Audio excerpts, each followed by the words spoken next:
Hello, and welcome to Season 2, Episode 3 of the Inches and Cubes podcast. We're Twitch streaming live right now, and we've got a great 40K podcast for you. So stay tuned, and we'll be right back at you. Yeah, we will.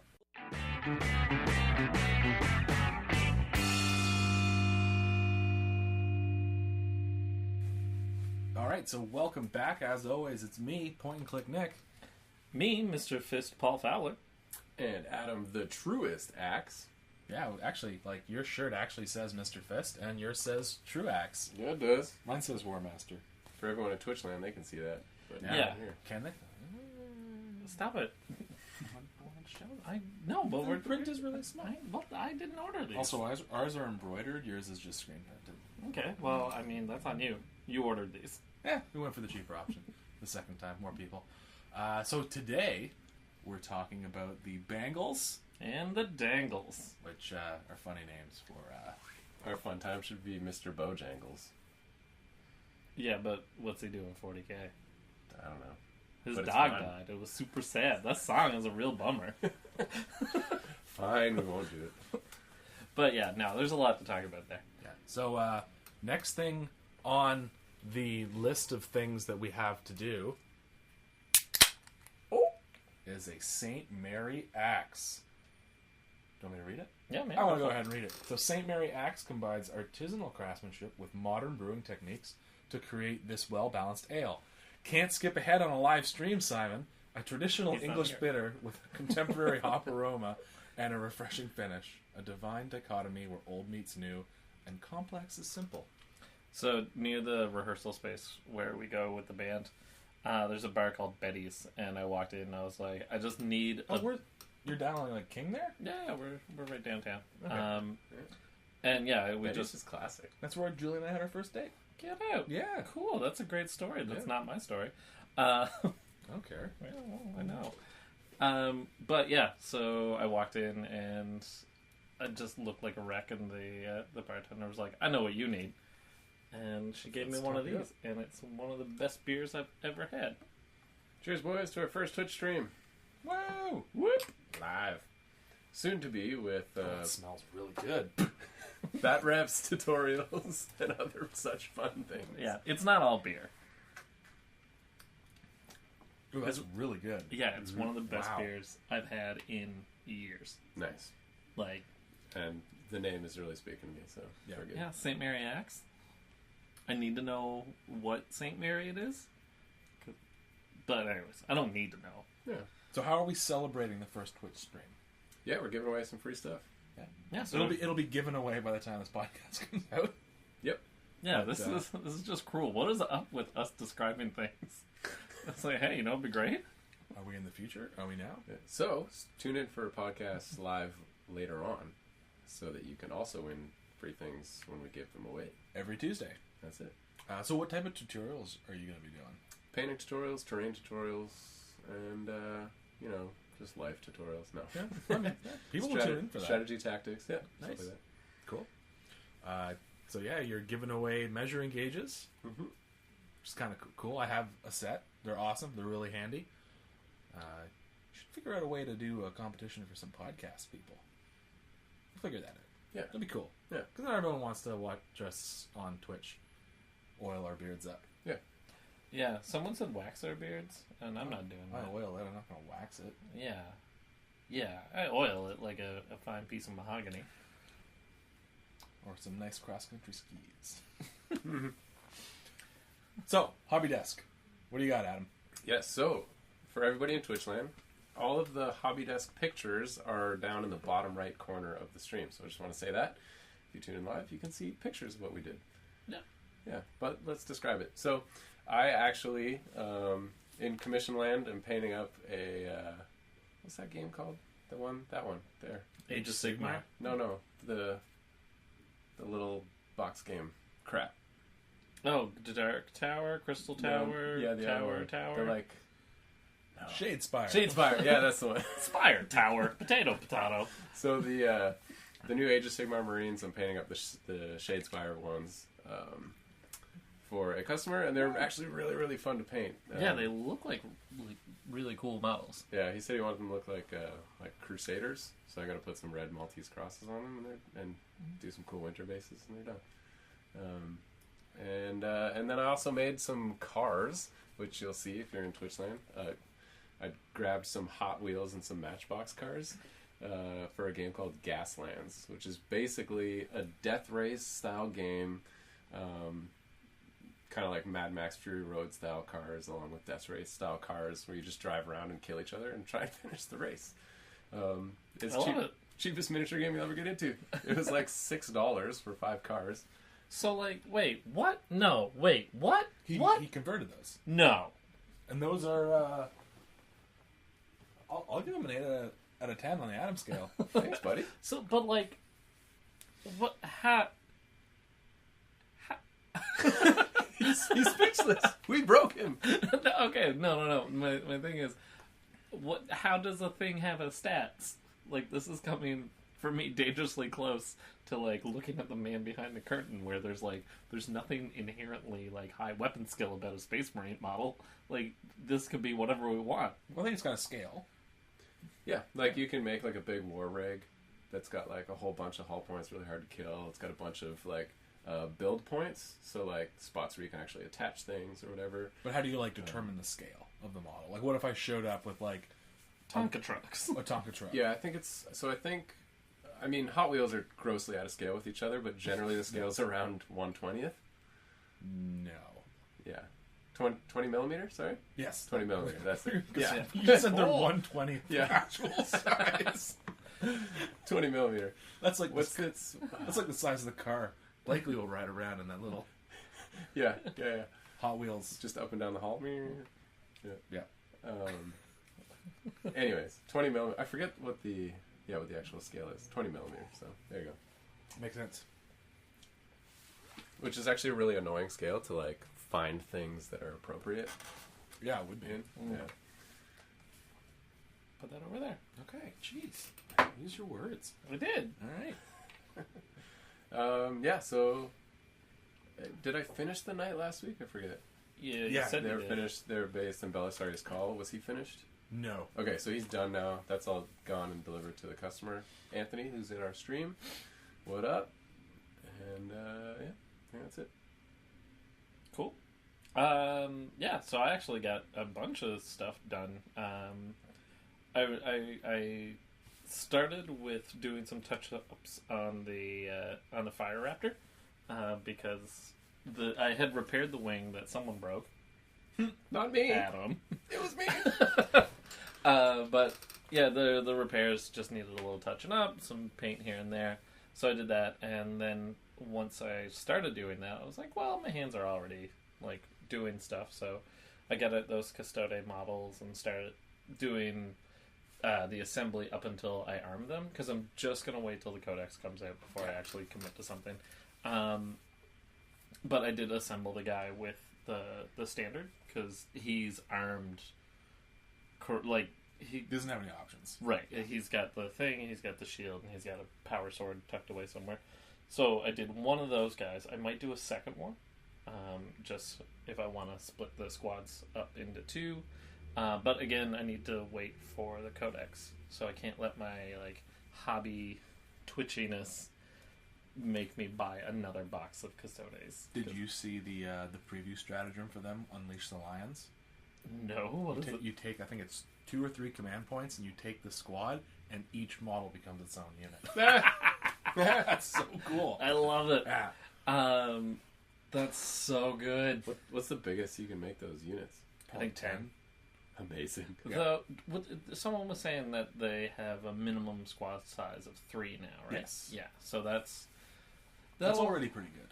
Yeah, that'll help address a couple of things, but you're not going to have many command points with that army. No, definitely not. Like, you have one turn of, command point. Their HQ might give them a bonus or something. Yeah. Are you building them, or, getting them together in your head with Horus Heresy in mind, or just 40k right now? No, definitely Heresy in mind. Nice. So they have there's 2 new box sets coming out of Infantry, a Terminator set, and Wardens, I think. The bikers? No, infantry. So they're just- they're basically the same armor except they have like skirts. And they look really cool. Like I like how the skirt looks, and like the helmet's a little bit different. Like the eagle. They're like higher up the chain. Yeah. So they'd be like the Hecaton guard. So that's what Or I would use them Hecatrix for. Guard? Heca something. So that's Yeah. Cool. that's what I would use them for in 30K. So like, they're doing a really good job of like making sure that there's an equivalence there, but at the same time, I'm like, well, why would I be buying Forge World if I can get plastic kits? Yeah, for sure.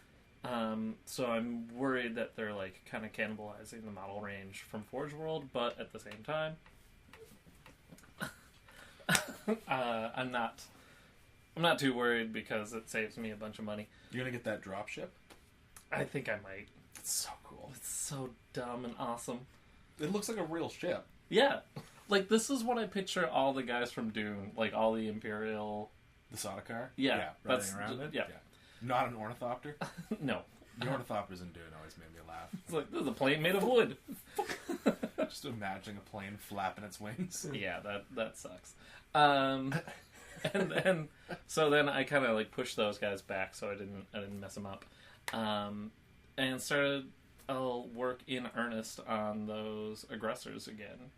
Because The ones that you ate, pooped out, and now yes. are back on your table. I did strip them because I rushed them. So you ate them whole? Is that how you strip things? Yeah. Strip via stomach acid. Yeah.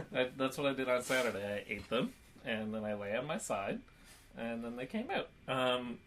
Yeah, and I just got them to a point where I was like, these are done, but they're not good. And so I just like stripped them down, and I repainted them again. I've done that before. Yeah. And I'm feeling a lot better about how they turned out. The yellow's a lot smoother. Yeah, I just didn't rush anything. Yeah, that's right. And I like. I know Adam was like really pushing you to get those guys done, and you lapsed in quality. I get it. I did. I don't like doing that. So I fixed them. So they should be done next week. Cool. Yeah, and then I think that's everything. It's a pretty good start. I dug through my bits for you Awesome. to dig up some stuff. Yeah. How about you, Nick? Put more work into the falchion because that thing is just That's a it's like a big tank. Yeah. It's taking a lot of work because I don't have an airbrush, so it's all brushwork. It's coming along nicely. Having a lot of trouble with giant white panels oh yeah, and washing those Yeah, as Dude. you would. and getting them down. just thin coats. Oh no, that's not the problem. Like I got the thin coats down, and then it's like getting the wash to not like leak in and leave a weird pattern. So like drop that stain right in the crack or Yeah, something, or exactly. right around a rivet. Yeah, and then you mess that up, and it's like, well, I gotta paint that all over again. Excited. So like the Forge World transfer sheets, which I've said on the podcast before, are the best.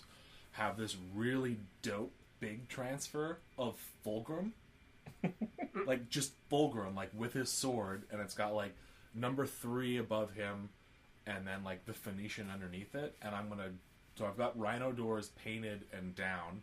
I just got to do a little bit of highlighting and getting them ready to go. And I'm going to put the Phoenician, like actual Fulgrim, on the Rhino door on the falchion. It's going to look super cool. I'm super excited for that. Really, it's one of those decals, so I really hope I don't mess that up. Yeah. But it's a big decals I don't have an issue with. No. It's the little decals that like they fold over each other. See, I find the big ones always fold on me. Like anything large, like if it just kind of if two sides meet, I'm just like, oh god. It's so heavy, right? Yeah. Yeah. It's like- But I mean, if you get that off there and you slide it off easily, like get it to the point where you kind of have to force it off the page, and then like I use tweezers to kind of drag them off, or a toothpick. So I've done them before, so hopefully I can get this one done as well. And then more categorizing orcs and breaking some up and rebuilding them to be the models that I want them to be. Lots of those. And I put a new stem on my Battlefleet Gothic flagship. Sweet. Because Is that- they break all the time. They break all the time. This one's not going to break. It's just a wood screw. Pretty much. Well, no, it's the... So everyone... You have a Dremel. Yeah. There's a weird attachment for the Dremel that's just like the rod and then like an actual screw. Yep. So I just took the Dremel and just screwed that into the bottom, and the rod is actually the same size as the base hole. Nice. So it just slots in there perfectly. So now it's You're like, I'll never need this again. yeah, I'm never gonna like. What would you even use that for? I think it's for actually countersinking stuff. No, it's not a countersink. It's like an actual screw. Like I know what a countersink So is it for like doing screw holes? but it's only like half a centimeter. Like it's not enough. pilot holes? I don't. Pilot holes of screw holes? You just use a drill. I don't know. It doesn't matter. I'm happy. Are we with it. talking about making babies again? Yes. No. You need the pilot hole, and then you need the screw hole. So yeah, no, I'm happy with that. It hasn't broken. Yeah, which leads us to.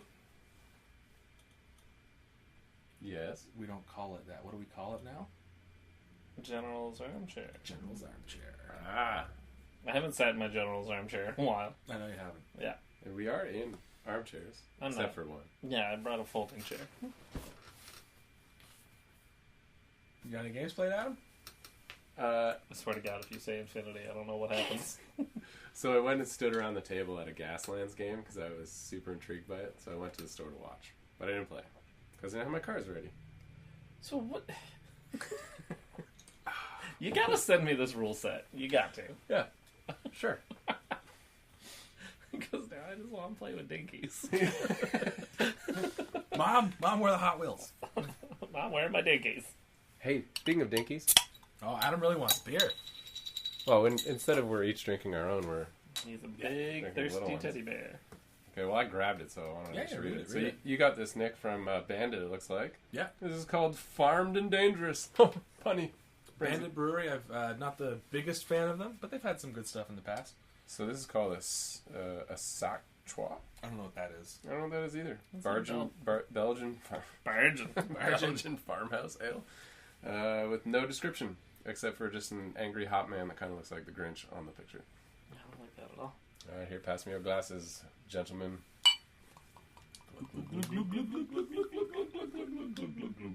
Yeah. That's a nice golden color there. Mm-hmm. I think what is this other sticker for? Is that just Maybe the hops? the type? Oh, that makes sense. Yeah, Maybe? I don't know. Yeah, because maybe they do them with different hops depending on the batch. It's a good solid beer. I like it. It's not bad for something light. It's a little bit sweet, isn't it? Yeah. It's creamy. You think creamy? I think creamy. I'm getting cream. But like a half and half cream. Not like a whole cream. Well, yeah. I think what I would say more soft, not necessarily creamy. Yeah, but it soft. is soft. What do you think? Buttery? Well, it's maybe, supposed maybe buttery. Yeah, he was saying it like has some elements of an IPA. But No, then- he's a liar. Yeah. I don't really trust It's a little people bitter at the behind very counter end. at breweries all the time. Mm-mm. There's no. Get out of here. He also wouldn't let me borrow his iPad charger for a minute. My phone was dead, and I was like, "Can I just plug my phone in while I look for beer?" He's like, "No, it's for our iPad." I'm like, "Your iPad's 100%." I was like, "Yeah, but it's it's plugged into ours." I'm like, "All right." Yeah, I see that. It was a weird conversation. Anyways, you got any games played? Nah, man. Do you have any games you want to play? Yeah, lots. I've been challenging Connor, but every time that I have a free day, the store has like an event. Not a problem at all because it's people playing games. So That's a problem for us, which makes it a problem. yeah, but like it's nothing that I am like upset about or No. believe is systemically a problem. Can I go back on the hobby desk? Sure. Okay. So- After you're done. No, that's Yeah. fine. So yeah, I've been calling Connor out because I really want to try out the new Necron stuff. Have you made your list for the Horus Heresy event? No, I've been working on it. Get out of here. No, you said yeah, I'll have it tonight on Saturday. And then Monday you're like Sunday you're like I'll have it at the end of the day. And then Monday you're like I'm at work. I can't do it at work. And now here we're at Tuesday. Yeah, well, Adam sent his in. I did. I Great. didn't check yours. Is yours using Leviathan? Yeah. Oh, okay. Yeah. We know Adam. I So put is this it- part of I your put it- hobby progress? Is this why you wanted to come back? No, to I that? just want to make fun of you. Okay, cool. For not doing it. Get Speaking out of of here. organizing games, since that's all we have to chat about, rather than games we actually played, I set up a campaign with James. So he made up like a campaign schedule. We picked our day. Where's James? Where's James? Orc James. Johnson? Yes. What other James is there? Oh, there's a couple James. Castellini. Yeah, there's Damakios. Yeah. James. Where you been? Eve.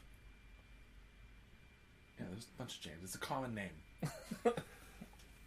Listen, honestly, I came in to have a good time and I'm feeling so attacked right now. Paul, get your shirt. Paul, bring a chair. Paul, bring his beer. Yeah, you should have saw the just list of demands that were coming through the Facebook feed for this. It's because you're so reliable. It's true. Yeah. So I'm excited to play that campaign. It's going to be filmed for the channel, which would be really awesome. It'd be a 3 or 4 game series. Yeah, it'd be a good time. There you go. Awesome. So back to what I was talking about. We painted some boards black. Oh, right. Yeah. That's what I was doing this Now, week. if you notice, there's a great kind of like crack in the corner of all the boards that's going to like really make for some great terrain for Battlefleet Gothic. Totally did it on purpose, right, Adam? Oh, yeah. Always. Yeah, it was so on purpose. Yeah. So we also had a very surreal experience spray painting styrofoam. Oh, man. Everybody out there in Twitch land, and I know we're recording live right now, so it's not beneficial for you, but in Twitch land, tell us, and we'll chat about it during the break. What's supposed to happen when you spray paint or Pour super glue on styrofoam? And did that happen? No. No. How far away were you? Adam was like, you're That was spraying fun. too much. And I'm Yeah. like, no, I'm not. Yeah, I was like, come on easy at first, right? Because I wanted it to control how much it was supposed to do the thing. And he was just like, yeah. Yeah, because we wanted it to melt, kind of look like an asteroid, right? So that's Yeah, what we're going for. but We it's the air. had a styrofoam ball. Yeah. We had hundreds of styrofoam balls. That's not lie. And we did a test batch, and we like spray painted them lightly dusted, and then I doused 1 or 2, and it just wouldn't melt. And then we poured cryoacetate superglue on it. Cyanoacrylate. Cryoacetate sounds way cooler. It sounds like a Yeah, it's not cryo. sounds like a freezing agent. Yeah, that didn't work either. Was it? So we're gonna buy lava rocks to make our asteroids. That works. But that was a good night. Had some new people over who were interested in Battlefield Gothic, which is awesome. Yeah. Yeah, had a good time. Gus brought amazing cannellonis and Portuguese. Not cannellonis. Oh, what's the other one? Not frittatas. Cannellonis. Are they Cannellonis are like desserts, right? There's 2 kinds. There's Yeah, one, yeah. there's the pasta one with cheese, and there's the one with cream. dessert one. Yeah, because in the middle of Godfather, it's like leave the gun, take the cannellonis. Yeah. And they're Portuguese egg tarts, and they're both good. Yeah, them custard tarts is real good. Yeah, really good. So just some hobby progress, getting a bunch of boards for Battlefield Gothic, which we'll have to do again. And planets. And planets. Yeah, we cut them in half and painted them black. Way so many planets. It's awesome. Yeah. Planets. We'll make a star system. And moons. What else? What other heavenly bodies? Exoplanets. What's an exoplanet? Oh, it exists. I'm not exactly sure what it is. Do we make cryo planets too, Nick? Of course. Yeah. Why not? That's not a thing. That's why. Hoth. That's a frozen planet. Cryo. Nope. What's cryo mean?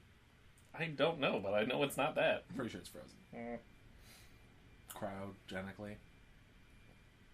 Cryogenically frozen. Yes.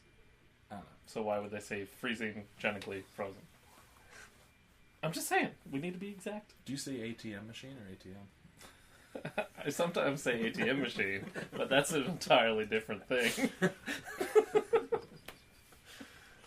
Alright, so media games played? Do it. Yeah, Cool. How many games? 2. Not bad. We'll only be here for 10 minutes. Yeah. So, first game was a absolute drama fest with Connor the Hair Collie, or the Hair 69, as he's now known. His Twitch name? So I played the Orcs for the first time. So he brought his Ashbringers, which was like a Storm Eagle, Scouts, what else was on that list? Storm Talons, Stern Guard, Centurions, and the Raptors Chapter Master. Oh, right. He's in Badab. Yeah, he's in Badab. So I brought orcs. I brought 4 battle wagons. No, 3 battle wagons. 3 battle wagons. 1 full of Slugger boys, 1 full of Shooter boys, 1 full of Ludas, a squad of 30 boys, 2 weird boys. What else did I have? 2 squads of commandos, Snickrot, a Daka jet, and war buggies. And oh man, was it... I got to get into the mindset of playing orcs, because like I won the game, but watching like 30 boys just evaporate in a turn is just like, oh my god, what is going on? And you're just like at the end of the game, like, yeah, no, like, yeah, this is what happens. This is what playing orcs is. So a couple cool things that I was able to do was I was able to cast Warpath on the orc boys, like the big squad of 30. And because the weird boy gets an additional warp charge for every 10 orcs within 10 inches of him. So that's just going off on a 4. So Warpath goes off, and then I do the jump with the other one, and I'm just a hammer of 30 orc boys in his deployment zone. Just charges a squad of tactical marines, surrounds it so he couldn't fall back. I only killed 3 with 30 boys. Wow, that's not supposed to work like that. Well, you got to be an inch to be in combat, right? Oh yeah, because you're 9 inches away. You needed a big charge to needed to get the charge, so I didn't get everybody in, but it was able to kill that, and then that squad of 30 boys ran rampant around the board, killed a couple squads of scouts, and eventually got mowed down by centurions, which is going to happen when you've got hurricane bolters. Bolt storm gauntlets. It's a different meteorological. No, he's talking about centurions, not aggressors. Oh, sorry. Yeah. I'm sorry. I retract my snark. It's okay. Stand corrected. Of your correction stands corrected. I used the new Daka stratagem on the Ludas, which was a lot of fun. I was mainly shooting at a Storm Eagle, which, not the best when you're fishing for 6s because it's -1 to hit. Yeah. But for every 6 that you roll to hit, you get an additional attack. So it was kind of fun. Is it painted yet? His Storm Eagle? It's still red. Oh, okay. It's still Blood Angels red. Yeah. Sad. Yeah. Connor, if you're out there, you're scum. Paint your stuff. So I think I still have the blast shield for the front of it too. It's in my case, so if I ever see you and I have my Space Marine case on me. So the game came down to a couple things. First of all, I really messed up the charges. So I was able to drop Snickrot and 2 squads of commandos, kind of like penned in this Stern Guard squad, and then got a multi-charge off with Shooter Boys.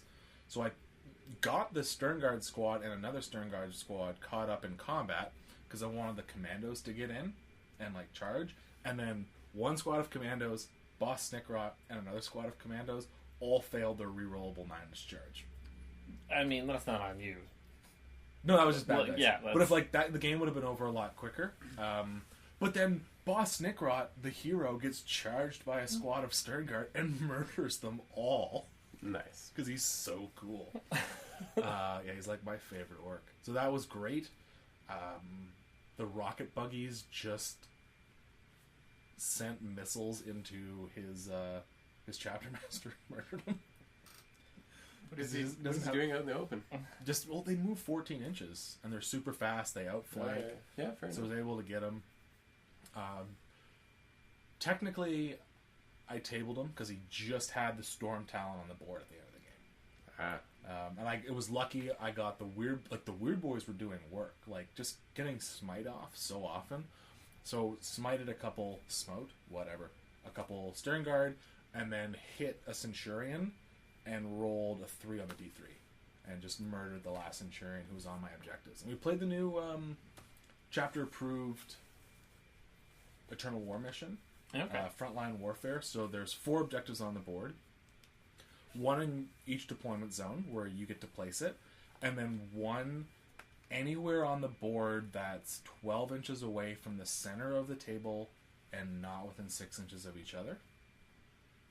But the objective in your opponent's deployment zone is worth 4 victory points. The one in your deployment zone is worth 1. And the ones in the middle are worth 2. So you're really trying to get the opponent's one. And Boss Snickrot got on his objective, and I was able to push his last Centurion off. But learned a lot about orcs. I mean, neither of our lists were like super competitive. I was like, these are the things I have built and assembled. So it was a really fun game. I'm really excited to get the orcs out because just rushing people with. Cause I think I had 100+ infantry models in that list. Love it. And they were all dead at the end of the game. Beauties. Movement trays. You gotta get movement trays. Yeah. And then, he was like, "You're slow playing. You're slow playing." I'm like, "They won't stand on the hill. They keep falling down." And Good. Give him a hard time. Get under his skin. That's how you do it. Get in his head. Yeah. And then for my second game, I played John Tongue yesterday for a Horse Heresy game. We were play testing a mission for the upcoming Marion Gulf Crusade. And when we decide to playtest missions, we should realize that we should probably not use our own armies, because both him playing Alpha Legion with all the infiltration and me playing my outflanky, deep striking Emperor's Children doesn't really interact like a lot of armies would with the mission. So this mission in particular had warp crystals. If you're going to play in the campaign, I'm going to give away some secret stuff, but it's totally fine. So there were 9 warp crystals around the board. If you fired a Melta, Plasma, or Volkite weapon within 6 inches of them, you roll a d6. On a 1, that weapon, and all the weapons in that unit are at minus d3 strength. On a 2 to a 5, they're plus 1 strength, but gets hot on a roll of a 1 with no saves of any kind allowed. And then a 6 is plus d3 strength and gets hot with the same sort of thing. Nice.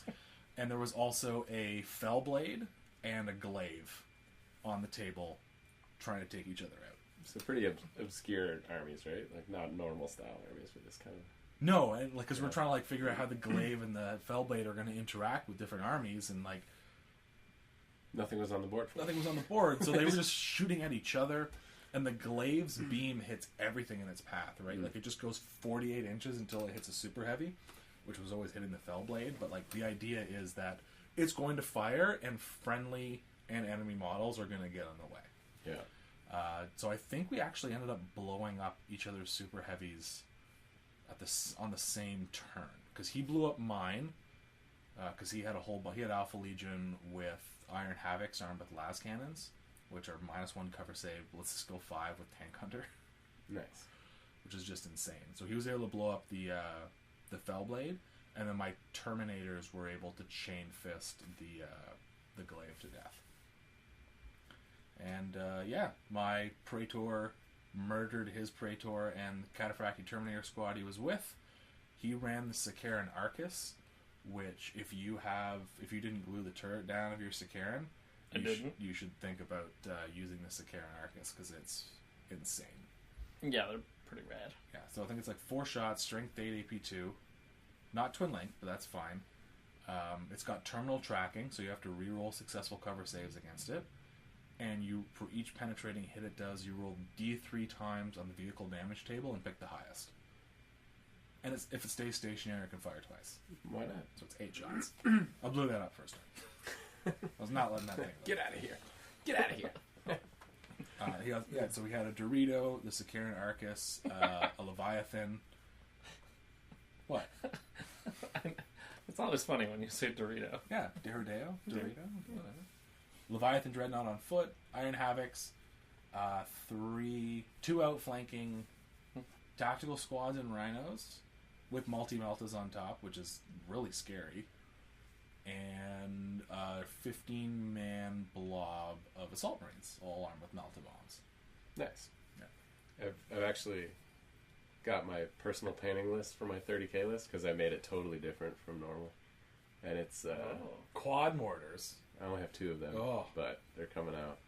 They're real fun. I'm going to beef up some squads, change to Suspensor rockets, get the Leviathan and the Dread Drop Pod. And then I also have to put multi-meltas on these rhinos. Are It's really fun. You taking destroyers? Which destroyers? What are the Suspensor rockets? Oh, they're just missile launchers on Suspensor webs. You can have 4 missile launchers in a squad for vets? If they're 10-man. Oh, that makes sense, yeah. Then it's 2 in each. So I need to make 8 more Marines to beef up my squads to 10-man squads. Oh, for your Yeah, veteran tactics. yeah, points. and 4 of them have to be rockets. And you're going to run Pride of the Legion? Yeah. Nice. Yeah. How about you, Paul? What's your list going to be like? Probably Pride of the Legion. Yeah? Yeah. Go Imperial That's Fist all, one. that's all you get. I know you don't have 2 breachers. It's not good. The Hammerfall Strike Force isn't good? No, because it's like... Bro, this is a narrative event. It is a narrative event, Yeah. but like I don't like spending 580 points on troops. That's fair. Even And though they're the only scoring unit in the game. what? Breachers? Yeah. No truth. Oh. Breachers got a point reduction in the last codex. They got a... So here's the beautiful thing. They got a point reduction to the base cost. However, each additional one costs 5 points. Like, I know, it balances out. This- For a 15, 20-man squad, it balances out. I'm aware. yeah. It's kind of funny. Because my army got cheaper and yours got the same. Yes. Which is not right. That's not right. No, I don't know. Like, Assault Marines got a huge drop in price, which is Yeah. awesome, because now they're totally usable. Yeah. But Breachers are... Still. Yeah. Yeah. If Breachers you could are- take more special weapons with them, that'd be cool. But you, like, 1 in 10, right? Right. Yeah. If you could take, like... 1 in No, 10? it's 2 and 2 and 2 and 10. 5. It's 2 and 10. Oh, it's 2 But and 10. still. Like, they should be kind of like a veteran. They're breachers. They should have melta-guns and flamethrowers. That's Yeah. their job. It should be like... Oh no, the Reaver Squad can only take 2 and 10 too. I just think they should be cheaper. They should be. Yeah, I think the problem is like they're costing the combat shield out at... The boarding shield out at 5 points. Which makes the model Like- 20 points. Right. And so when it's the same price as you would pay to put it on a character, It's 10 points It's per like- character. still, even at... Like, a character is so much more effective than Yeah. a basic infantry model, right? Yeah. Like, you, That's- I you think need to that's exponentialize that cost down. That's definitely what they did. Yeah, no, I know what they did. And boarding shields are really good in 30k. Especially against me. I hate them. They're handy to have. It's just that like they're too expensive. Like they eat up a lot of points. Yeah. Cool. So yeah, and I'm playing James in a Battlefield Gothic game tomorrow. Nice. So yeah, That's what we want to do, is play Battlefield Gothic scene. get that Space Marine fleet painted up. Gotta have it. Dude, Cool. it's like just spray it and dry brush it. I know, I'm working on it. Yeah. I'm working on it. And it'll be awesome. So, is that it for our first bit? It is for our first bit. Alright. Alright. Let's pause this and go chat with our people tuning in live. Yep. Here's a word from our sponsors. Yay!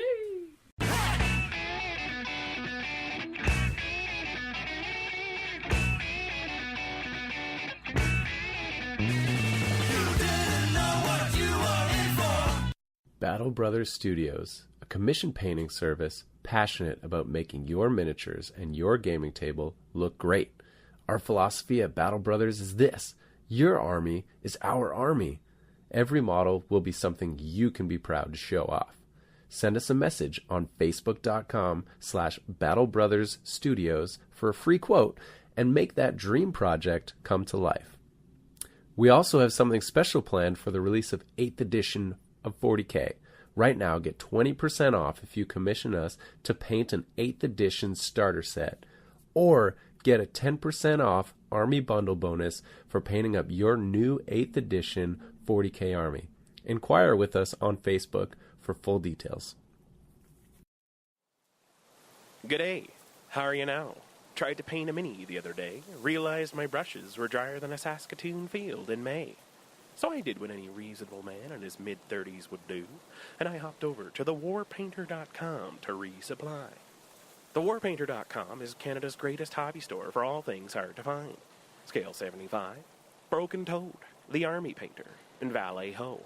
All supporters of Encounter Wargaming get 10% off their first order with the code EWG10. They got you covered. And we're back. We just had fun doing a Q&A live with our Twitch people. Yeah. And so if you haven't got the message yet, tune in so you can have fun with us next Tuesday at 8:30. Paul PM. will take his shirt off.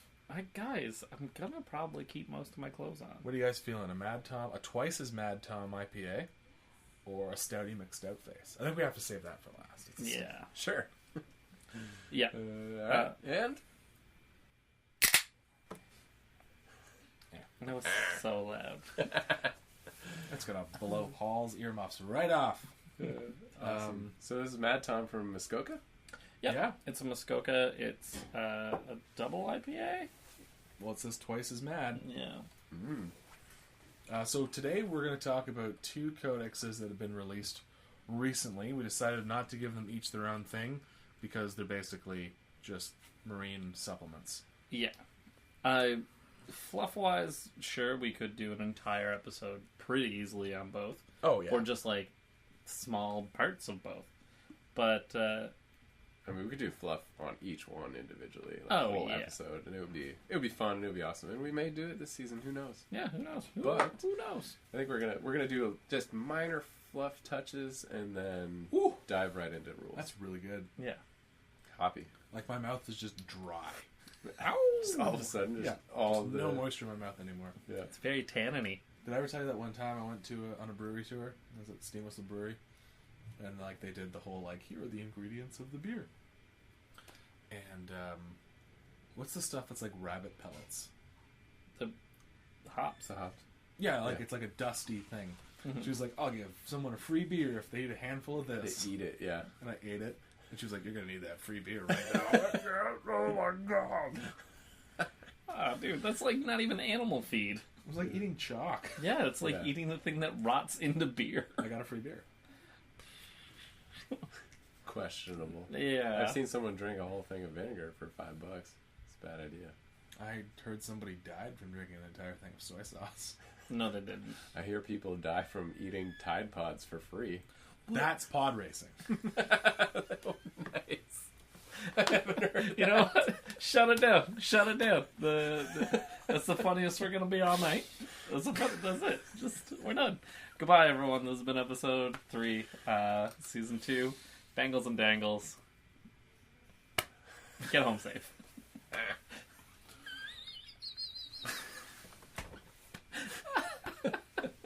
You like that one, eh? I like that a lot. Yeah, it's good. You know I love my prequel jokes. Oh. All right. So, So Blood Angels first, and then Dark Angels? yeah, the second prettiest Marines. Who's Let's see first? this. Emperor's Children. Yeah, how's that working out for them now? They're pretty. They got Their mom loves them. Especially that body fluid painting. yeah. Mm. Or boob Yeah. snake. So the prettiest Marines. Yeah, well, now they're the prettiest Marines. They didn't always used to be. They're pretty cool. I think out of a lot of the different Space Marine chapters out there, I think Blood Angels probably have to be like one of the most different and unique in terms of aesthetic and rules and background. Yeah. Their background is they. No? Oh. Continue on, sir. Their background is sort of the aesthetic seems to be like very Italian and like maybe Catholic if you want to go that way. And that, Yeah. you know, Yeah. especially seeing how their Primarch was a fan favorite, Sanguinius, Yeah. who was an angel, had great big angel wings. Also, space vampires. Also, space vampires, because why not? Syncretism is great. Syncretism? We're mixing things. Yeah. Yeah, Vikings, ice, yeah, man. blood, Mix Catholic Church, vampires. Yeah, it makes perfect sense. Yeah, but they are one of the most fun models to paint as well. Just if you like filigree, if you like a lot of intricate detail, Yeah. they're a very rewarding army to paint. I really think. Yeah, I've often thought of picking up some of their models and using them as Emperor's Children ones because a lot of the aesthetics are very similar to the pre-heresy stuff. Yep. So I know, Paul, you wanted to touch on a very specific point, which is actually, it's a foundational thing in the Blood Angel fluff, and that's the difference between the Black Rage and the Red Thirst. So before you explain the difference, kind of maybe set the scene for what this is. A little fluff for us. So a little fluff us up. So Don't fluff us up. no, I won't. So a lot of you know that Space Marines have gene seeds, and some of these gene seeds have their peculiarities, their flaws.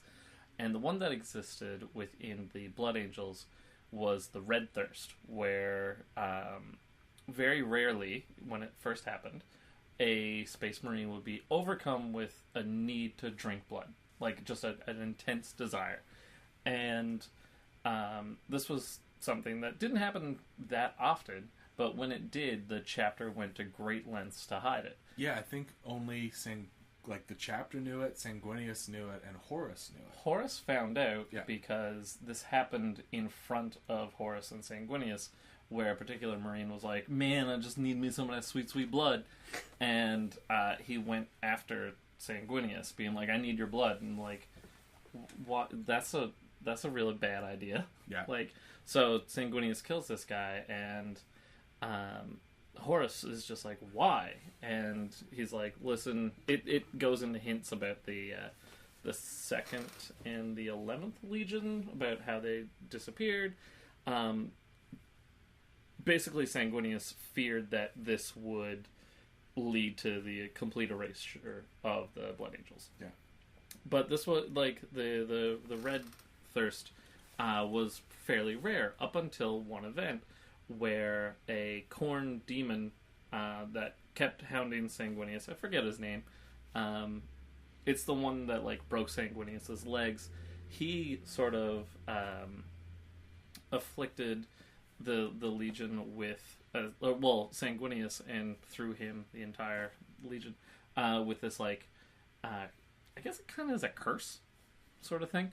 And they call it a curse in the new codex. yeah, and like the way that Sanguinius was very psychically linked to his legion, like he would feel pain of his legionaries. He would. A lot of Primarchs, I think, had that. Yeah, same but way. like Sanguinius in a much more tactile way. Yep. So when this Sanguinius felt this, then the Red Thirst became something that was much more commonplace. And now it's something that all the Blood Angels are kind of afraid of, and on the tabletop, it's like guys charging forward. It's adding to your combat ferocity, and it is something to be overcome. Various characters have overcome it in the past. Notably, Mephiston. Before he was named Mephiston, Lord of Death, he was trapped for like a week, and he was like going blood crazy. And then he just was like, "Maybe I'm not no more." Mm-hmm. And that's the Red Thirst. It's basically being a vampire. So, interesting point that I learned recently, actually, is that Gene Seed is actually nanites. Really? Basically. Yeah, they don't call it that, but yeah, it's basically They call that. them viral machines. Yeah. They're nanites, yeah. And actually, before we move on to what that is, the distinction that they make in the new codex is that this is like a battle lust. Mm-hmm. This Red Thirst is like a battle lust, and the Black Rage is where you. So their gene seed. Maybe this is what you're getting at. Yeah. Their gene seed is from Sanguinus, but before they knew this was like early days of gene seed, like trying to activate it. The Blood Angels had a very specific way of doing it, which was A sarcophagus flooded with blood. yeah. So It's so metal. yeah. In And- case you wanted to drive home the vampire Yeah. side of things even more. And this is like before they knew how to activate it through other means. It was through the blood of the Primarch. And so obviously when Sanguinius died, it became an issue. Like they had to save his blood in the chalice and all that. That's where you get this iconography from. Anyways, and so the Black Rage specifically is when you're actually experiencing Sanguinus's memories. And Yeah. you're like so enraged by like and specifically this moment where Horus kills him. Yeah. Because the moment is so like it just so penetrates to the core of him that it translates Right. through the gene seed. And that's another important distinction, is that the Black Rage didn't always exist. It's like the psychic scar of the like Gene Father having died. Well, remember, Space Marines can experience memories by eating blood. Yeah, All but Space Marines can. So I think that this is kind of like an extension of that, going back to I think the 9 extra organs that the Space Marines have, including the ability to spit acid, which no one ever talks about. Imperial Fists don't have that. Just saying. Yeah. The Belcher's gland doesn't work. But I think that's definitely what it is. It's like they are experiencing the memory of their Primarch being murdered by their brother. It specifically says they like can't distinguish time. Yeah. They're so lost. They're They so lost think in they're these on memories. Horus's battle bunch. Yeah.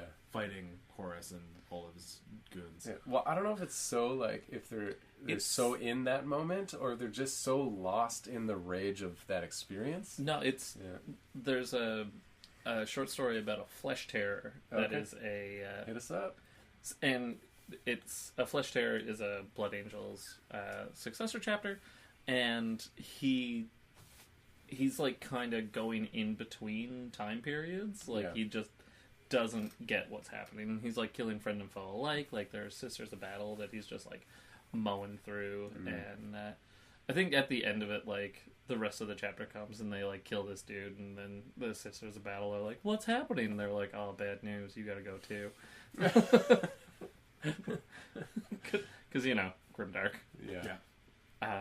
So yeah, the Black Rage. It's a psychic scar. Now, I remember in 4th and 5th edition playing Blood Angels players and being like, I want you to roll Black Rage on your Devastators.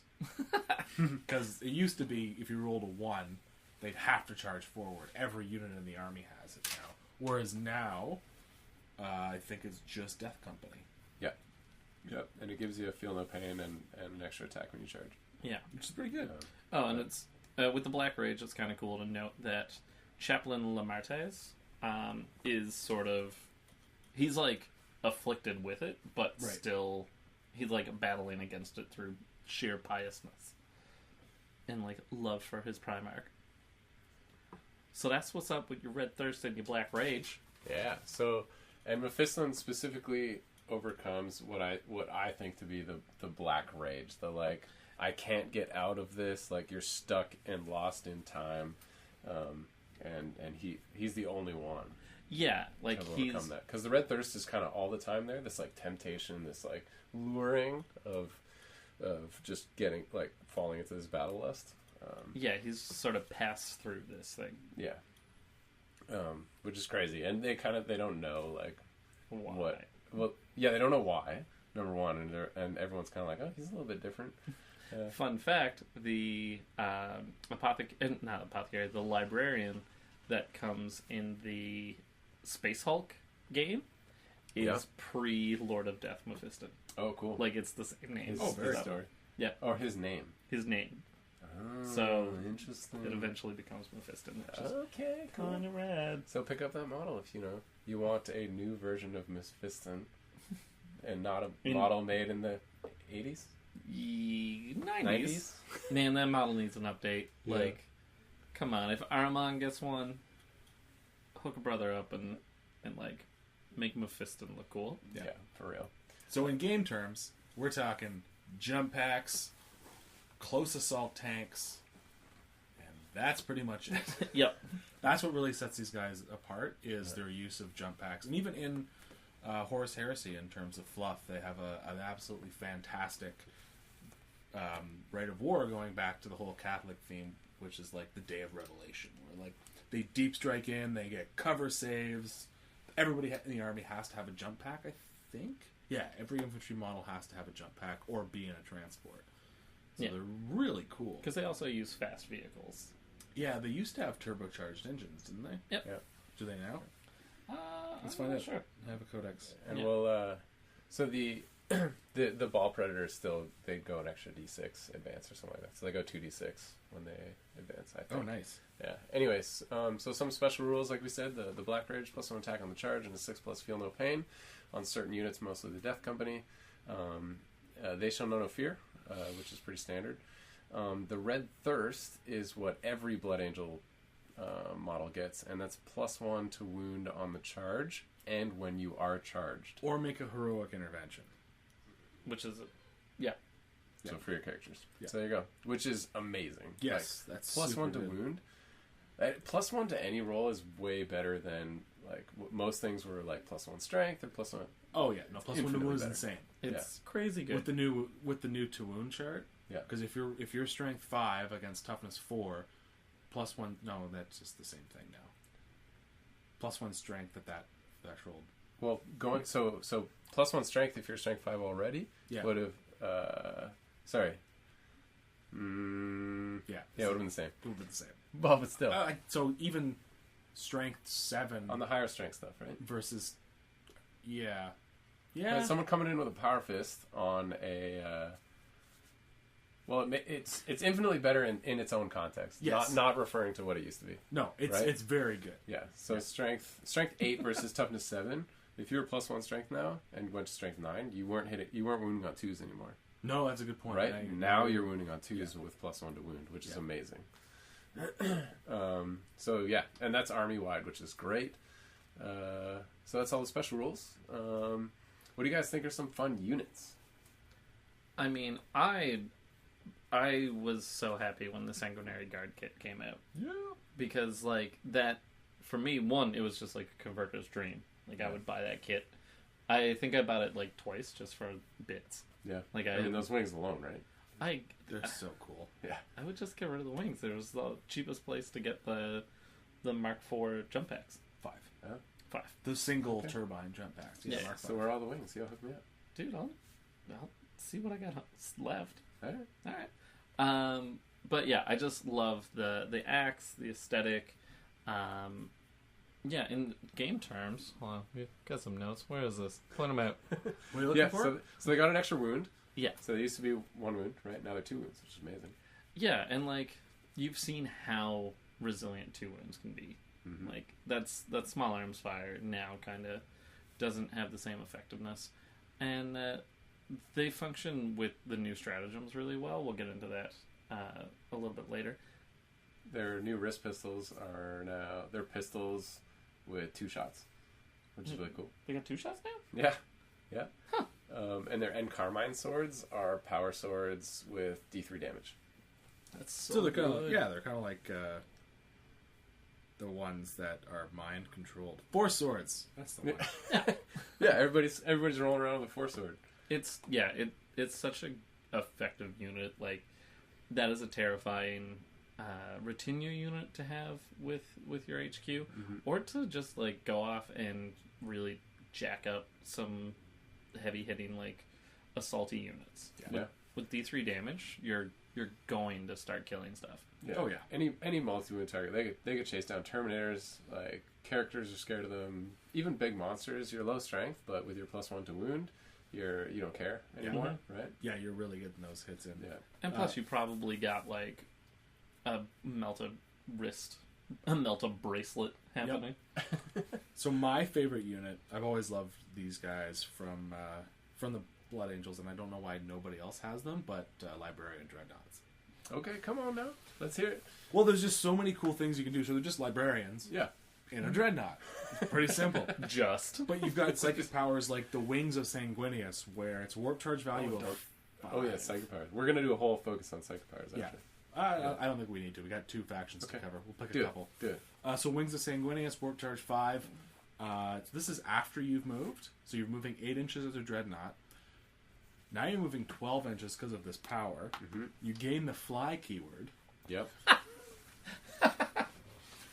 And you can reroll charge ranges. And that fly keyword is until the beginning of your next psychic phase, Yeah. so you can still fall back and shoot and do whatever you need to, if you needed to, or just jump over terrain. Yeah. So that's really hilarious. Can we just both, like the 3 of us, take a moment to picture what that looks like? Like just a box knot, like careening around the battlefield, and everyone's like, "What is he doing?" Yeah. And then something like the quickening. So you do the quickening. You add 3 to advance and charge rolls. You're also re-rolling these charge Which rolls. is amazing. And make D3 additional attacks, plus the Wings of Sanguinius. Means, if I didn't lose my spot here, man, the bookmark thing is just absolutely useless on this iPad. Oh, so you're looking at, you probably just want to take 2 close combat weapons. So you're at 4 attacks plus D3. He's only got a 6-inch movement. Boknots only have a 6-inch movement? Mm-hmm. Okay. So he's got an 18-inch move, and if you get both psychic powers off, and a 3 plus 2d6 rerollable charge. And the Force Halberd is just a straight-up strength 10 minus 4 AP 3 damage weapon. So yeah, Which is really fun. Yeah, Adam, you got a favorite unit in this codex? Yeah, so I think, so just basic infantry death company, Not because there's anything special about them alone, but when you combine them, and we have a section on stratagems later, so when you combine them with all the new stratagems that are out there, they become really scary. I mean, they're always kind of like the elite infantry of this army, so they're always supposed to be scary, but now they're really scary. Yeah, it's just insane, like the amount of attacks that these guys can put out. Yeah.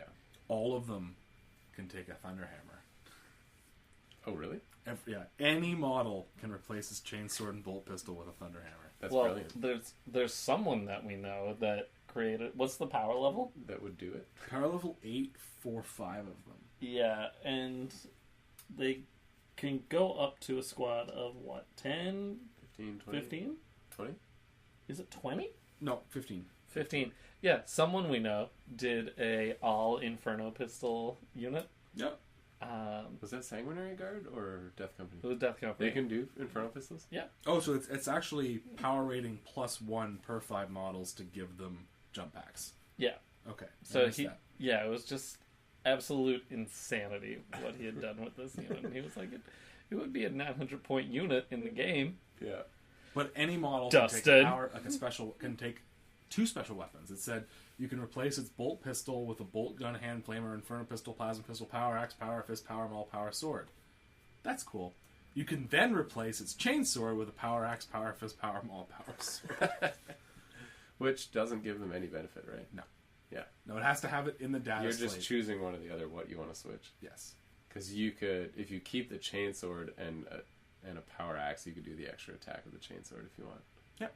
Yeah. So there's a use for that. I was just trying to verbally out loud process that. Yeah, that makes total sense. Which is kind of cool. No, I know what you mean. And I love the black armor. Yeah. Like, I've seen it done really, really well where it's, like, not, like, pristine black, but, like, that dirty black with, like, the red crosses on it. It looks really cool. So the red crosses represent the wounds that Sanguinius suffered at the hands of Horus. Okay. There you go. Probably Fun fact. I didn't know that. Yeah. There you go. Cool. So that's some notable units and things that have changed with those units. Some cool warlord traits that I just found out there. I only put a couple of them, but there's a bunch more. Heroic bearing, auto pass morale within 6 inches. That's really good. Yeah, selfless valor, heroically intervene. This is one of my favorites. Heroically intervene 6 inches instead of 3. That's also super good. So good. So good. So funny too. Just like a guy being like, People forget about it. yeah, Because in my game against Connor, he, like, charged into the commandos, and then Snickerot was like, ha ha ha, and started stabbing I people. just feel like at 6 inches, you're like a batter calling your home run. Yeah. Just like pointing, like that's where that goes. Bautista flipping the bat. Yeah.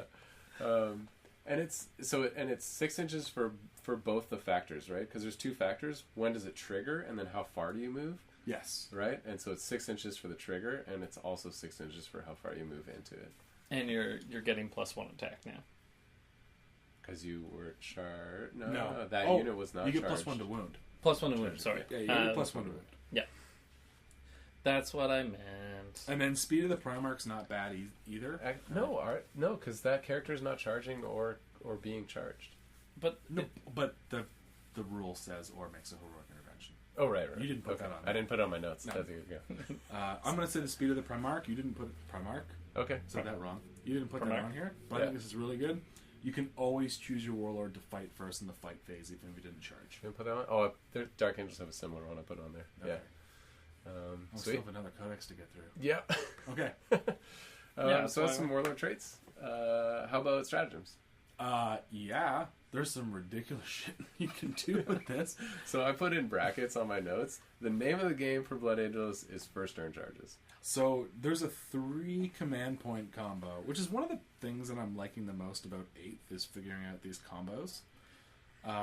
Where it's called upon Is this combo Power number Gamer Nick 9. over here? Well, no, that's the whole point of 8th, is right? Is actually figuring out the stratagem combos. Yeah. Yeah, Paul. I didn't say anything. Nick is like, he says that, and then he checks in to see what Paul's doing after. Because Paul's giving me dirty looks. I'm not giving nobody dirty So there's looks. one stratagem called Upon Wings of Fire, Yeah. which is weird because I'd always picture the Chaos Raptors screaming that in Dawn of War. Oh, is that what they... Like, we soar on wings of fire. Yeah, I mean, they've been around since the heresy. That's Where do you true. think they got it? So it's one command point.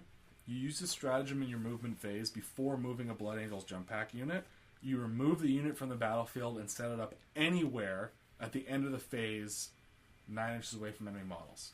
Yeah. Then you spend 2 command points for Descent of Angels, and you roll 3d6 for your charge distance.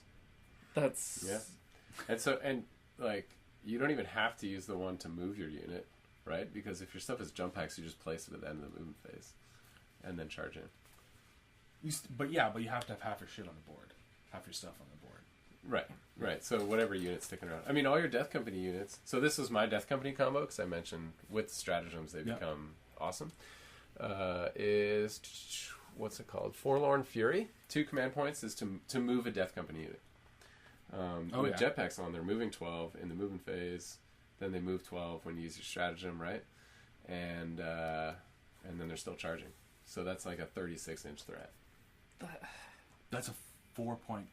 Well, no, because you still have to be within 12 inches. So yeah, I guess it is 36. Yeah, 36 inch. Yeah. Because you move 12. Yep. You have jump packs, that's 12. Charge 12. Yeah. rough, man. Like, this codex deals with its lack of, like, reliable long-range firepower, which it's not really suffering from. It's a space marine code. Right, like... Yeah. It's got Centurions, it's got aggressors, it's got But I'm, like... Hell Blasters, what I'm- Devastators, Yeah. tanks, Multiple Storm chapter Ravens. masters. What I'm saying is, there's not an obvious downside. It's not like you're giving this up if you want to go with, like, an assault company list. No. Other than points, to load them all up with Thunderhammers. Yeah. That's the only And Inferno Pistols. Yeah. Dustin. Yep. Kudos to Dustin out there for cheesing out the power level. So Forlorn Fury is basically a 2 command point scout move. Yeah. Yeah. For a unit of Death Company it's a with little all pricey. Thunderhammers. Yeah, I don't understand and I still don't understand the why command points are the way they are. Yeah, because Because how many points is the Veil of Darkness for Necrons? I think it's 2. Yeah, so the Upon Wings of Fire is 1, where you remove any unit with jump packs and then put it down at the end of the turn. Probably because of the openness of the Necron one to move any unit rather than a unit with jump Within packs. 3 inches of your dude. Yeah. Yeah, but... Yeah, maybe. No, wait, no, it's a relic. Yeah, right. So it's 0 command points. Yeah. Just it once is, again. Yeah. Yeah. Okay, Yeah. cool. Yeah. Right. Mm-hmm. Yes. And a blob of 20 units all up in your back line. Yeah. Mobs, yeah. So because they have all these options, so my idea was like a unit of Death Company maxed out, getting that first turn charge, and then the Sanguinary Guard you drop in and use the 3d6 charge, the Descent of Angels you called it, for 2 command points. And then if you really if you didn't kill whatever you were charging first turn, and you really wanted to, you could blow 3 more command points and have that unit fight again. Yes. And then you're out of command points. That's fine though, because especially if you can charge their whole army with your unit of Sanguinary Guard. That's you know true. what I mean? Just like cover a whole bunch of stuff, consolidate into everything, and like fight again. Yeah, you're really jacking up an entire gun line. Yeah. Oh yeah. Big time. Mm-hmm. You're out of command points, but you did a lot of damage before. Let's say you got first turn before they could do anything. Oh, it's gonna feel bad, man. It's gonna hurt. It'll hurt really bad. So, anyways, any other stratagems that you want to point out, or do you want to move on to relics? Well, let's move on to relics. Cool. You got one there? There's a couple. There's a Thunderhammer that doesn't have the -1 to hit penalty. Which is beautiful. Awesome. There's one that replaces your jump pack, and you reroll failed charge rolls, and your opponent cannot fire Overwatch against you. That one's so rad. Right. Like So here's where you get the first turn thing again, right? Yeah, and you charge that model first. Yeah. Get him into combat, and then charge everybody else. Yeah. There you go. What were you going to say, Paul? Exactly that. Yeah. The thing that Nick just said. That's the way you use that one. Yeah. It's like you eat an Overwatch and then bring in everybody else. Yeah. Every time you use a stratagem on a 5+, you gain a command point. This one's different because it's every time you use a stratagem Yeah. on a 5+, you gain a command point. So if you're using a 3-point stratagem, you're only getting 1 command point back on a 5-up. Yeah. Right, But because Blood Angels aren't as smart as Ultramarines. Yeah. but if you have Gilliman on the field and you have this Warlord on the field, or no, because it's the Ultramarines. Yeah. Yeah. It's Ultramarines Warlord trait. Yeah, never mind. So it goes back to my joke I just said. Yeah. Then there's a Force Staff that gives you +1 when manifesting Smite. I don't know why you take that. Yeah. I like the 5+ Feel No Pain banner they have. Standard sacrifice. Yeah, that's really good. Yeah. Models with the Black Rage ability are not affected. But yeah, that's really good. And then Because he's dropping it so that you put it on a character. Yeah. He's dropping in with your Sanguinary Guard, being like, here's some Feel No Pain. Yeah, well, the Sanguinary Guard in 7th edition had Feel No Pain, didn't they? no. Did I make that up? Yeah. Yep. Cool. Then there's a really weird Power Sword, which is Strength User, AP -3, 1 damage. If the target is a monster, it has a damage characteristic of D3. If it's a demon monster, it has a damage characteristic of D6. Yeah. But it's still Strength User. That's why I decided not to put that one on my list. That's fair. Yeah, that's totally fair. Like, that's a cool one to use in a narrative campaign. Yeah. It's like, I'm fighting a demon army, let's take it, why not? Yeah. Like, you're pre-designing it. Hmm. Yeah. So I think that pretty much sums up the Blood Angels. Lots of jump packs. Cool Yeah. stuff. Some cool psychic stuff. I think I touched on the 2 that I like the most. Yeah, the considering you have options to put jump packs on characters and stuff in here, putting a jump pack on a librarian and dropping him down, giving +1 attack to your Sanguinary Guard as well, which would be fun. That's huge. Or using the Shield of Sanguinius to give 5+ invuln, or getting him right in there as another distraction unit with the Wings of Sanguinius, right for your. Yeah. Or you mentioned using that on the Librarian Dreadnought, which Yes. is amazing. Yeah. Yeah. Cool. Because he's so boxy. Like, it should be like a Contemptor Dreadnought. Even that is still ridiculous to think flying around. I think the 1,000 Suns and Horus Heresy, that Dreadnought can cast Levitate on himself. I'm just going to say, I hate the look of that Dreadnought. The Osiren Dreadnought from the Yeah. 1,000 Suns? Hmm. I really like it. I like it too. I don't like any of their Contemptors. I like it. Well, that's fair. You're allowed to have your own opinions. Yeah, I don't like wiggly fingers. No, you've played Magnus before. I So, know. why don't we take a quick break and interact with people in the chat live on Twitch, and we'll come back to you with Dark Angels right after this. Okay. Sounds good. And we're back So loud. with a Stouty McStout face, which is a take on that awesome British crowd-sourced name for their newest icebreaker. Bodie McBoatface. Yeah, which didn't get it. They named the lifeboat on the Bodie McBoatface, but that's just not the same. It feels the same. So we're back. Yep. And we're talking about Dark Angels. One of the, The First Legion. the First Legion. They're great. Originally had, like, a Native American aesthetic to them, which, yeah, like, if you go back to the old school... Oh, yeah? Yeah, so Okay. that's why they have, like, the feathers and the markings that they do. Because now they're more like... And Heresy puts them as more like medieval knights. Yeah, that's sort of the direction change that happened in the last, like, 10, 15 years. Ooh, that's nice. But, yeah. That's a good beer. Pretty smooth, pretty easy. Smells It's good. It's not too coffee-ish, which is I always like. Oh, that is nice. That's really drinkable. Yeah, you're right. There's a lot of stouts that just get really coffee-ish. Yeah. And they're like, brown, that means chocolate and coffee. Yeah. I'm like, but what about everything else? Yeah. So, Nick.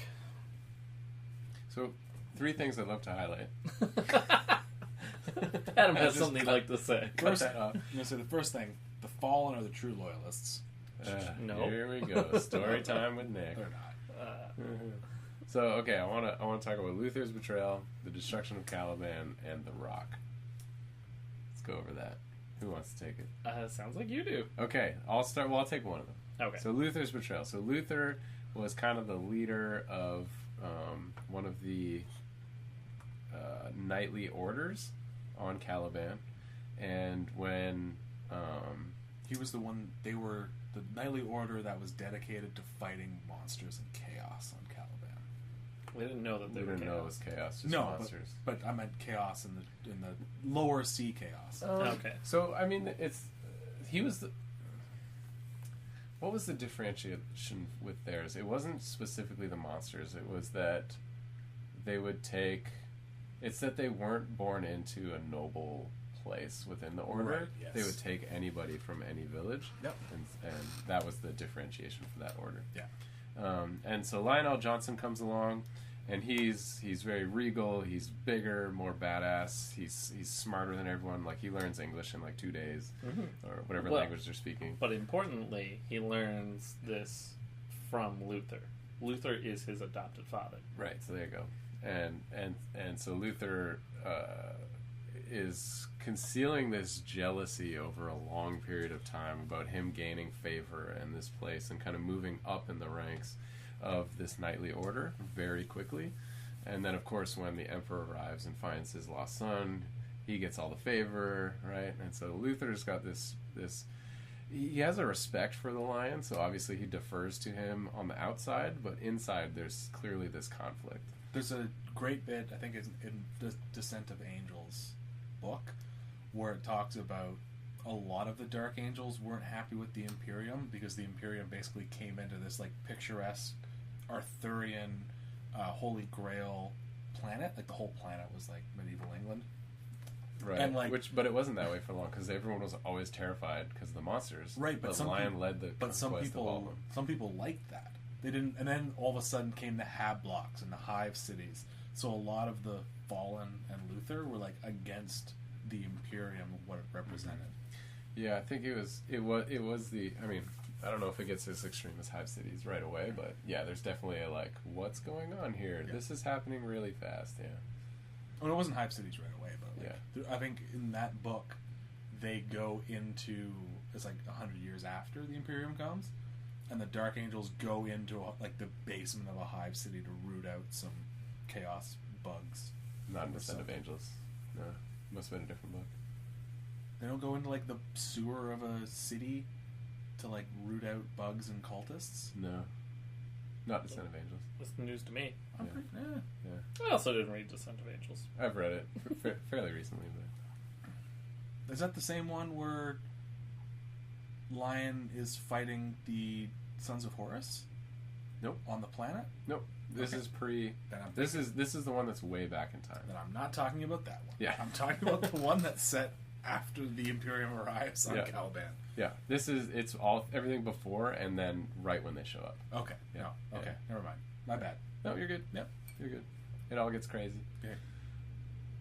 Anyway, so this deeply seated, like almost jealousy within Luther, is actually what leads him towards a turn to chaos. So chaos just gets a seat in his heart, and he is suspicious of the lion. He starts planning against him, and after the Dark Angels go off on some kind of expedition, they're doing something, trying to fight against Horus. My computer looks like it's struggling with Yeah. keeping up here. We're about the same point we were last time. When Yeah. it started struggling with the streaming. Oh well. Yeah. Yeah, it just caught up, and now it's slow again. But Adam looks really drunk. it's because he drinks so much. Which is not true. I know, that's the joke. Drink often, but not large quantities each time. That's the opposite of me. No, that's not true. So, because the podcast is still good, we'll hope that everything's okay in Twitch land, that it just looks bad on the screen there. And Paul can cut this out. If he wants to. No, probably won't. But anyways, so they're off fighting against whoever's betrayed them in the Horus Heresy, and they come back to Caliban, and Luther has slowly been turning the hearts of certain Dark Angel members and a whole bunch of the new recruits year after year after year. He's been gaining their favor to kind of lead this rebellion against the lion. Didn't the lion exile, like keep a whole bunch of Dark Angels on Caliban during the Great Crusade? Yep. Maybe. Yeah, the Codex didn't touch on that, which is all... As far as after the Imperium came, I'm kind of just relying on the Codex. But That's fair. No, because I remember the book I'm talking about, what they pointed out is the reason for Luther's betrayal was, for some reason, they never really said why, the Lion was just like, hey, all of you guys, like half the Legion, you stay on Caliban and you can't leave for any reason. For like the entire Great Crusade. And so Luther and like all of these knights who were like, you know, decent, upstanding Astartes were like, what the hell, man? I want to go fight. I could do it. yeah. I mean, that'd piss you off as like a knight. I could go Templar. Yeah. After like 200 years of that? And that's your whole life, right? Like, it's literally what you trained for your whole life. Alright, so the destruction of Caliban. Is anyone on the up and up on all that? So I don't know the Dark Angels fluff as well. Okay, It's so like other legions. Yeah. So the destruction of Caliban, there's, again, it's like conspiracy theory. Who fired first? Basically, the Dark Angels fleet shows up in orbit over Caliban after the Siege of Terra, after all that stuff's gone down. I think. Could have been before. I don't know. Yeah. But Well, the heresy is at least in full motion. Yeah. But were the Dark Angels at the Siege of Terra? I don't know. It's terrible. It's literally the continuation of Luther's betrayal. They show up. Yeah, they show up either before or after the Siege of Terra. It doesn't matter. And records are sketchy on who fired first, but the ground defenses and the fleet exchanged fire, and the Dark Angels fleet obliterated Caliban, which they needed to do anyways, and they should have done a long time ago, because at the heart of Caliban was chaos, which was feeding all of the monsters and creating all of the monsters that were like coming from the underground. Interesting. So this is the Codex maybe expands on this a little bit. They say there's all these defense things in orbit. Whether they're, I can't remember if it specifically said Blackstone fortresses or No, it wouldn't be Blackstone. no. Well, okay, well, some kind of fortresses in orbit. Anyway, so they destroy a bunch of these things, and then large chunks of it start being pulled in by the gravity well of the planet and colliding into the planet, which basically shatters the planet. Yeah. Well, the Dark Angels fleet destroyed them somehow. Yeah. Yeah. Well, I mean, it's not like it destroyed the planet, but yeah, they destroy these things that then. Well, a fleet's totally capable of destroying a planet. And they do it. I think they did it. I think they did it on purpose. Yeah. But it wasn't an accident. yeah, through the jigs and reels, Lionel Johnson and Luther come to blows, and yeah, he like finds the oldest fortress of the bunch and is like, Luther's got to be on there, and so he leads an assault on it. Yeah. right now Luther's all juiced up on chaos, so that's why he's able, as a mere mortal, to stand up against a Primarch. But neither can really come to kill the other. Yeah. So, getting the upper hand, Lionel Johnson's like, well, we're locking you up forever. Yeah. To Luther. Oh, interesting. Oh, Yeah, I was So wrong earlier. So the Codex doesn't go that far. It's the interesting moment that it points out, which all of these don't oppose each other. They may have both happened. Was like Luther has dealt a really punishing blow to the Lion, and he goes to finish him, and he can't, and it's actually him defeating the hold that Chaos has on him. So, and it says specifically like Chaos knew that they suffered a defeat that day. And yeah. I was like, oh snap!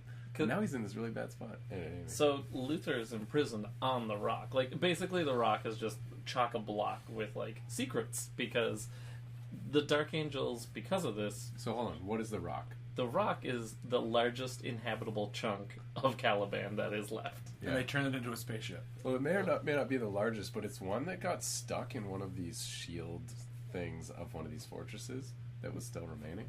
Yeah. It's like, it's not running away from us. Let's grab it. Yeah, perfect.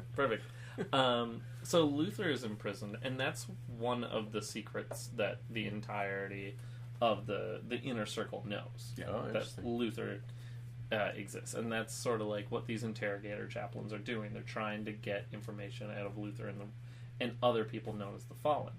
The Fallen, do you want to explain who the Fallen are, Nick? Yeah, so we actually messed this up earlier when we were talking about the fluff. Luther was not the final member of that knightly order that we were discussing. He was the leader of it. No, he wasn't. Cypher was. Cypher's a title. Cypher is the title, but the first Cypher was like the last person left alive of this holy order when Lionel Johnson led the final charge against this, and I think they kept they were kind of like demon hunters, but they didn't really know what they were dealing with. They did a lot of research into the demons on the planet instead of actually just killing them, and that's why and also because they were basically peasants, and with a feudalistic society, the knightly classes don't take kindly to peasants arming themselves. They really don't. They don't. Sorry, what are you on to? How does this... So Cipher is a title, like you said. To keep the traditions of the knightly order. Which was secrets of Caliban. And I think, if my memory serves me correctly, the Lion knew and wanted to keep the secret of Caliban secret from the Imperium, otherwise the Imperium would have ordered an extermination on us on all of Caliban anyways, because chaos had corrupted the planet at its very core. And they were like, no, we could probably take care of it. Yeah, we could probably take care of it. So Cipher is a member of the Fallen. My memory is a little hazy on his whole deal. Cipher's neither here nor there. We won't talk about him. We won't talk about Cipher. Because it's one of those things where, like, all of it's true, but none of it's fact. But, like... They say. Yeah. It's all alternative facts. He's essentially a Tom Waits song. Yeah. He also... Was he in prison? He wasn't imprisoned on Terra. And he's been imprisoned everywhere. Yep. Like, yeah. Also, if you want to listen to the song Black Wings by Tom Waits, it is essentially Cipher. Okay. The Fallen are these exiled Dark Angels that followed Luther, and they're either trying to redeem themselves or working with chaos. Like, there's no real set agenda for these guys, though it's hinted at in the Codex that they're working with the Lion directly, according to Caleb on page 22 of the Codex. Is he texting you right now? Yeah. I told you he would. Yeah. So yeah, is it 22? Hold on, let me check. We're all looking. Too funny. Yeah, page 22. And his escape is on page 26. Because apparently Lionel Johnson, who was also in stasis on the rock, is woken up and now at large. Now, currently? Where is he getting that from? I don't know, man. We don't know. Caleb, you're just making stuff up. I don't think he would do that. In either case... Oh, okay, I see. There's like a whole timeline thing on the Codex, too, that we didn't go through. I'm not reading all of that. Yeah. Yeah, normally I take care of this, but I just looked at the Blood Angel one, and there's not a lot on the Blood Angel one. No.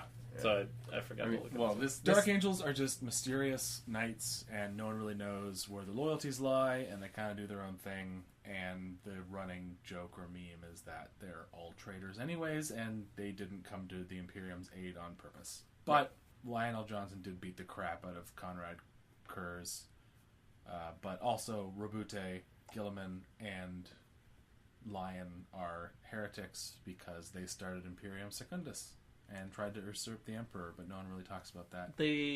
First off, it's not the Lion that escaped, it's Luther that escaped.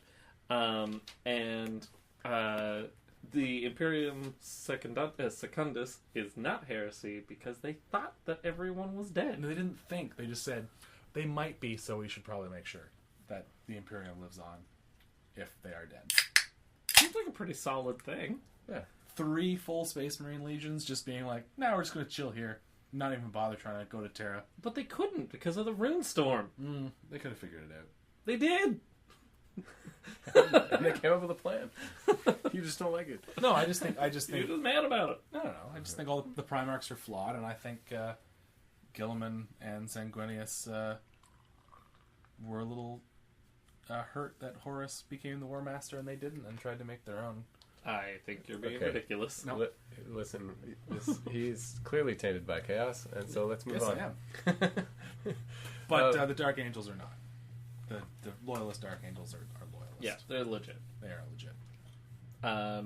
Also, one of the things that's kind of hinted at here and there is that the inner circle of second founding chapter masters are like all loyal to the Dark Angels in a way that kind of suggests that the Legion never really broke up, and it's Well, because they're made up of people from, Marines from the original Legion, so they still have to maintain the secrets. right. Yes. Yeah. So it's sort of like there's still Legion strength. Yeah. Wink, wink.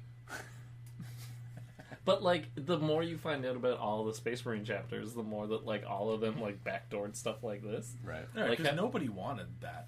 Well, Nobody like, wanted the Codex. Yeah, so like Dorne, there's a thing that if the Imperial Fists were ever wiped out, then all the second founding chapters would send like X amount of recruits Like a and tithe to reconstitute. yeah, and they'd be like, "You guys, now you're Imperial Fists." Yeah. So it's like, Yeah. That's yeah. I like that kind of stuff where it's like, we'll listen to a point. Yeah. So Fluff's pretty cool. They're special. They specialize in lots of Terminators and lots of bikes. Yep. And in Horus Heresy, lots of tanks because they have Deathwing, Ravenwing, and Horus Heresy. They have the Iron Wing, which Nice. is their armored spearhead, which is a really really cool rite of war. So the Deathwing are the Terminators in bone white armor because of some reason that I forget. That I'm not even going to look up. Caleb, text him. Caleb will tell us. Yeah, Caleb will get it. The Ravenwing, all black armor. Because they're ravens. Because they're ravens. Evermore. And they're the land speeders, the bike. And those dumb Dark Talon. Yeah, Nelophilim. No. Cannons. The weird giant land speeders. Oh, right. Yeah, that's the G.I. Joe tank. The shrouds. Yes. Yeah. Oh, frig, that's an ugly... Which used to be the cavalry regiments of these knightly orders. Mm-hmm. Yep. Pre-Imperium. Yep. Yeah. Yep. Pretty much. Cool. So, hey, let's move on to then the special rules. So all this fluff culminates in the game somehow. So let's talk about how. So obviously they shall know no fear. For anybody who played in 7th, Jink is back. Is better. I like this one a lot. So Jink never should have been a cover save. I never understood that. it makes sense because just of the way that it interacted with other rules. Like Shrouded and Stealth to give a 2-up Jink. Yeah, but then like Yeah, Things that was that- dumb. yeah, we don't need to go back to those old things. But this is cool. You get a +4 invulnerable save versus shooting. You get a 4-up invulnerable save. That's what he said. He said +4, which 4+. Oh, I heard +1. I was like, what? You're freaking out. Versus shooting if you advance. So that's fantastic on your bikes. That's fantastic on everything. Yeah. That has that rule. Yeah, I mean, and there's some kind of penalty, right? There's like old Jink used to have. You have to put yourself in a vulnerable position, which is advancing, which means you can't do certain things. But yeah, What I like about this one is that it doesn't. It's not like It's not defensive. right. I know exactly what you mean. It's something you have to actively do. It's not like, oh, I'm shooting at you. I'm jinking. It's Yeah. more like I now have a 4 of a vulnerable save. which like- made way more sense to me, right? Yeah. Because like, if you're a flyer, you're going to be like take evasive action before someone starts shooting at you. If they've started shooting at you, it's too late. Yeah. Okay. Planes So they- are notoriously bad at taking bullets. Yes. I really like Grim Resolve. I think Grim Resolve, like, you're like, okay, cool, but like it, especially when you're fighting Night Lords, you're fighting Tyranids, you're fighting a lot of different units that can really sap your leadership. So if you're rolling a 4, 5, or a 6, and you've lost 3 or 4 models in a 10-man squad, you're losing 3 or 4 more models. But with Grim Resolve, you can only lose 1. Yeah, That's huge. that's a really cool one. I like it because it fits with the character of these the Dark Angels of just being exceptionally dour amongst the most dour things in the universe. and it also lets you reroll 1s for shooting if you don't move. And in Overwatch, too. Yeah, That's pretty good. And Aggressors, Come on now. dude, Devastators Yeah. like always function the best in the Dark Angels Codex. Yeah, I mean this is clearly for your Green Marines. notable units, you've got Chapter Master Azrael. Not Azazel, that's a demon. Yeah. Take a What drink, are you Nick. getting at, Chaos Man? It's a long way away. Yeah. Yeah, 4-up invuln to units within 6, and +1 command point for this chapter master. Like, that is so good. So you do 2 blobs of 30 cultists. Get out of here. Not cultists. Conscripts. Stop talking about conscripts. Asriel. And the dude from the Custodians list. So it's probably not Imperium units. I think it is. No. Ah, Nick, you're... Oh, No, I got it. You keep talking. What a power game. Alright, I'm just going to go with the IPS. Dark Talon because I hate the model, That's but... what I was going to talk about. Fine. Look up your dumb thing. The Dark Talon, it's got the Stasis Bomb, and roll a d6 for everything that gets hit by it. Not a 4-up. It's a mortal wound. Yeah. So each model in the unit Yeah. is so good. Like that unit of conscripts he's talking about. Ba-boom! Yeah, like that's so brutal. Like that. Okay, it's infantry and bikers. I was wrong. Yeah, There you go. Good. But yeah, so that's good because the 4-up mortal wounds awesome. Mm-hmm. But this thing just dishes out mortal wounds because it's got an 18-inch D3 shot, strength 10, AP -4, 3 damage stasis cannon. Mm-hmm. Stasis cannon? Rift cannon. Rift, yeah, there you go. At 5. Very similar. Yeah. And then if you roll a 3-up after wounding something, it takes D3 mortal wounds. I know this thing is. It's purpose built for taking out the biggest things. The biggest monster. Yeah. Because like most bombs are like, oh, it'll do a mortal wound on a 6. Yeah. This is a 4-up. Yeah, I love that the Stasis Bomb does it on 4-up, but the like Catan Meteor Strike is on a 6-up. Yeah. So it's like a piece of space hit them. Like a space debris is like smashing into the conscripts, and they're like, I'm probably like 3 times as likely to be okay.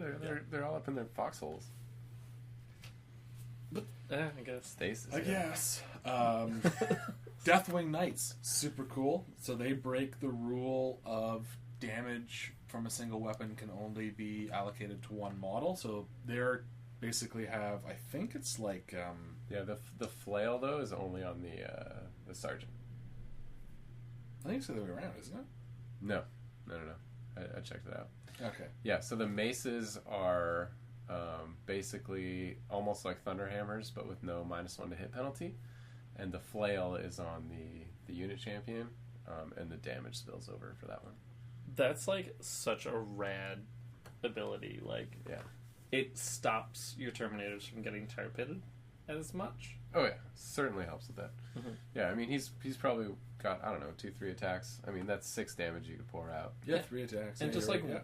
picture this guy like swinging a flail around and Yeah. just like mowing people down. Just cutting Yeah. down 6 cultists. Like unceremoniously just stoving in their faces. And these are very much medieval knights too. Like they're shield and Flails. and flails and the maces. That's Yeah. the one. And they're just such cool models. Like I painted a unit up for Phil's army. They're so much fun to paint. I don't like the bear heads with the hoods. No? No, because it's like that guy can't see shit. Also, you can Yeah, shoot but it him in looks the face.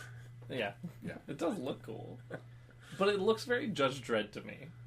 That's It's fair. like, So what's wrong with that? nothing now that I say it. Yeah. Cool. The Dark Shroud is back. It's pretty cool, just like it was before, except now units, Dark Angel units. So it's not just Ravenwing. Dark Angel units within 6 get -1 to hit. I like that one. I like that change. It's less annoying. -1 to hit. It still feels like there's a chance all the time. Yeah, it's not like giving every single unit a 2-up save. Yeah. Rerollable save. Right. Yeah. Get out. That AP doesn't matter against. From a flying church thing. Yeah. And I mean, it's not that tough either. Like it's toughness 6, 9 wounds, 3-up save. Yeah. So it has the -1 as well. Yeah. But you kill that and you kill the force multiplier, and it's that much more attractive to kill that thing and possible to kill that thing. Whereas before it just wasn't possible. It was hard to do. As far as units go, I think that's some of the best ones that are out there. Yeah, I mean, like Deathwing Terminators, they didn't come down enough in price. No, but you do get Deathwing Cataphracti Terminators. Cool, but no one's going to take them because they're too expensive. Like, they're just way too expensive. I think they're this. What's the benefit to that? Just the 4-up saves? The 4-up invulnerable save is pretty awesome. Reduced down to 4-inch move. Woohoo! Oh yeah, I forgot about that. Yeah, it's But I mean, pretty if you're deep striking in, you got to it's not move so around bad. after. Yeah.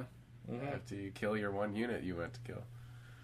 It's just And go it's get a shame. objectives. Yeah, it's terrible. Cool. Let's take a look at some warlord traits. Let's buff up our leader. Oh, I mean, he could be a brilliant strategist. He could be. You can, once per battle, reroll hit, wound, damage, or save. I like it. It's cute. It's not good. Because You've already got the reroll for the command point. it's basically... But it's without using a command You point. can't reroll a reroll though. Yeah, but you don't have to use the command point. I So know. you can use But command it's point just somewhere one. else. There's better things to do with the warlord trait. I know. It's, I'm sorry, but that one's a lead weight. Yeah. Like, that would be cool if it came on a character who was already doing other cool stuff. Yeah. But, I don't know. I can't see me really wanting that. All right. Here, how about this one? Master of Maneuver. Reroll your advance and charge if you're within 6 inches of the warlord. Like, that's good. Are you kidding me? That's a huge force multiplier. That's the only thing that's going to make your Deathwing work if they're going to work, That that's is true. awesome. right? Okay, yeah. In a Deathwing list, yeah, I was thinking regular Great Marine list. The Right. the courage of the First Legion, absolutely useless. Lay it on me. You auto pass morale tests within 12 inches. Cool. You only use one model anyway. Yeah, What do you care? Why do you care? Yeah. I think they literally were like copy paste with that warlord trait because the Dark Angels or the Blood Angels have it too, right? Yeah, pretty similar. Yeah. That's cool. Yeah, I think there's only 1 or 2 in there that are any good. Yeah. Let's talk about some stratagems then. Sure. So the Deathwing assaults again, Deathwing they're not that good, but if you're gonna make them work, this one's gonna help you out a little bit. It's 2 command points. It's a 5-man unit. If it's bigger than that, it's 3 command points, and you get a free shooting attack. That's not good. That's real bad. Not when you can do 4 last cannons shooting again for 2 command points for chaos, right? Yeah. Yeah. Like, it's just not good. Yeah. It, like, this is what I'm saying, where, like, who decided that was going to be more expensive for the bigger unit? Right? Like, Yeah. So there are 3 stratagems I want to touch on. Do it. 2 are really useful. 1 I don't understand. The first one is Secret Agenda. This Yeah. is one of the first stratagems I've seen that like is a really above the table stratagem. Yeah. Like if you're playing a Maelstrom mission with Dark Angels, you use this Every time. every time. Yeah. If it's a Maelstrom mission, you have to use this. So it's 1 command point before the battle. 1 command point. mm-hmm. For the duration of the entire battle, you keep your tactical objectives secret from your opponent until you achieve them. That's so funny. Which is huge. And especially for a lot of there's 6 out of your 60 tactical objective. No, it's less than that. 6 out of your how many are there in the deck? 60? 52? 52, yeah. I think so. No. I have no idea. Doesn't matter. 1 to 6 times 6. 6 times 6, 36. So, yeah. Right? It's a D6. You guys are doing math again It's a on the D6. podcast. D6, which is 36 results. No. Math on the 6 times podcast. It's not 6 times 6 though, because it's 1. 6 one- times 6 is more than 36. It's 48, which makes way more sense. Yeah. Yeah, it does. No, but it's not, because it's like 1 is times 6, 2 times... It's 1 times 6, 2 times 6, 3 I times will 6, give 4 you- times 6, 5 times 6, 6 times 6 together. Right? Because a 1 can match with a 1, 2, 3, 4, 5, 6. A 2 can match to a 1, Yeah. 3... Yeah. So it's like... So 6 times 6. No, it's not. No, it's like... No, it's not. No, it's not. Definitely not. Anyways. Do you not have like a 6. Maelstrom of War cards around here? That we can Considering 6 of your objectives are defend objectives, which is hold them for 2 turns, you're just that much more likely to pull those off. And those are 2 victory points per, which is really clutch. But not even. Like, you're just... Your opponent doesn't know what you're aiming for. Exactly. That's huge. That just is so like, haha, I've got you. Yeah, I mean, well, that's my point. Is it's Yeah. only valuable for ones they have a chance to react against. Yes. right? And so the defend objectives, which is a high amount of cards in the deck, because it's 6 of them, they can't react, because that's the one where you have to hold the objective for 2 turns. Your turn and your opponent's Defend turn. ones, yeah. So normally you pull one of those and your opponent's like, oh, I'm just going to kill the unit that's doing that. Now they don't know that you're doing that, right? Yeah. So that for one command point, you're exponentially increasing your ability to accomplish. You have those. to do it. Well, Yeah. you can fake out people really easily. Yes. Is what I like. Exactly. Like, I'm just going to hold this just in case later I get a card. Oh, psych, I had defend objective. Yeah, or like your bad playing all of a sudden might be like, did he mean to do that? Yeah. Yeah. Is he just screwing with my head? Yeah. Okay, what's 66? There's 55. Stop it. There's 55. 55 of them? Yeah, because you can get a 1 and a 1, Oh my god. right? All the way to 66. Which isn't a 0. Yeah. Because there's no 0. There's no 0. There's no So 10. It starts at 11, it goes to 66. Yeah. So 55. There you go. 66? Second, 1, 2, 3, 4, 5, 6. I swear to God. next one I really like is Paul's really angry. Paul, stop it. I can't. Oh, that's great. It totally is. It's just math. It's just you guys counting. No, because 6 times 11 is 66. Oh my word. So this is weapons from the Dark Age. This is 1 point. This is the best one. This is your Dark Angels army right here. You choose a Dark Angels unit, not infantry, doesn't matter. All plasma weapons increase their damage characteristic by 1. That's so good. So you're looking at Hell Blasters overcharging, which damage 3. Plasma cannons, D3 plus 1, which is also really good. Now you might want to actually take Plasma Cannon Devastators if you're rerolling 1s if you stay stationary with this stratagem. That's really good, actually, yeah, because that's 4 times D3, which is how many shots? Stop it. An average of 2 per 8 shots. Average. Yeah. People don't want to just hear us naming numbers. And then, People barely want to hear us at all. and then the last, so that's awesome. If you take that on a Dark Angels Forge World Demos Predator with the Eradicator, the Plasma Eradicator, that's brutal. That's just nuts. I'll trust you on that. I don't know what it does. Yeah. It's a lot of plasma shots. Nice. Love it. And then there's the Lion and the Wolf. This one. So this is the one you don't understand. This is one I don't understand why it's even here. When I was writing out our episode notes, I was like, this seems strange. Let's just leave it behind. I didn't put it on. Like, it's here for fluff reasons. Totally. But so you use this stratagem before the battle if your army includes at least any Space Wolves infantry units. Choose 1 Dark Angels infantry model and 1 Space Wolves infantry model that's in your army. Roll a dice for each model. On a 4+, that model suffers a mortal wound. Each model that survives then increases its strength, attack, weapon skill, and leadership characteristics by 1. So, I mean, I guess like you could take like a squad of Space Wolf Scouts. It's clearly meant for an HQ unit. I know, that but has multiple Hear me out. wounds. Hear me out. Yeah, go for it. Take a squad of Space Wolf Scouts. Yeah. You take a chapter master like Azrael, whatever. Then you pick 1 person from the Space Wolf Scout thing, murder him, and now you've buffed your HQ unit. Yeah, there you go. So just like an auxiliary detachment of those take the command point hit. Doesn't need to be auxiliary. How can you fit it in? If you're Warlord's Dark Angels, You can take Space Wolves? yeah, How? because that's how your stratagems. You wouldn't get the Dark Angels. That's what I mean. I don't understand it. Because if you take Space Wolves in your army, you're not getting the Dark Angel special rules. You'll get access to their stratagems. You have to take 2 separate detachments. It has to be a Dark Angels detachment and a Space Wolves detachment. Oh, because it's army. Yeah. Yeah. Sure. Why not? Like it's just a nod towards the fluff of like Yes. they've always had a feud.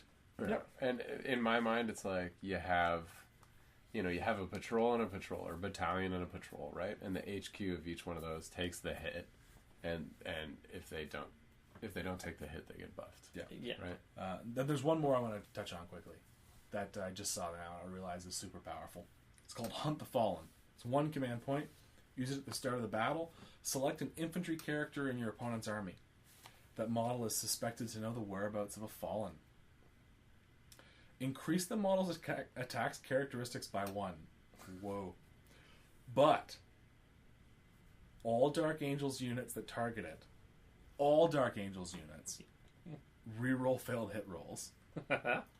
And reroll failed charge units for Deathwing and Raven Ring units that try to charge it.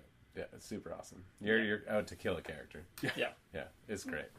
One of my favorites is Intractable, 2 command points. You can fall back and still shoot, no penalties. Yeah, that's pretty good. That is really good. So I mean, if you're like clutch unit of Hellblasters that you are normally trying to get the +1 damage every turn on with your weapons of the Dark Age, manages to get in combat by accident, right? Someone's just trying to tie them up, prevent them from shooting for a turn.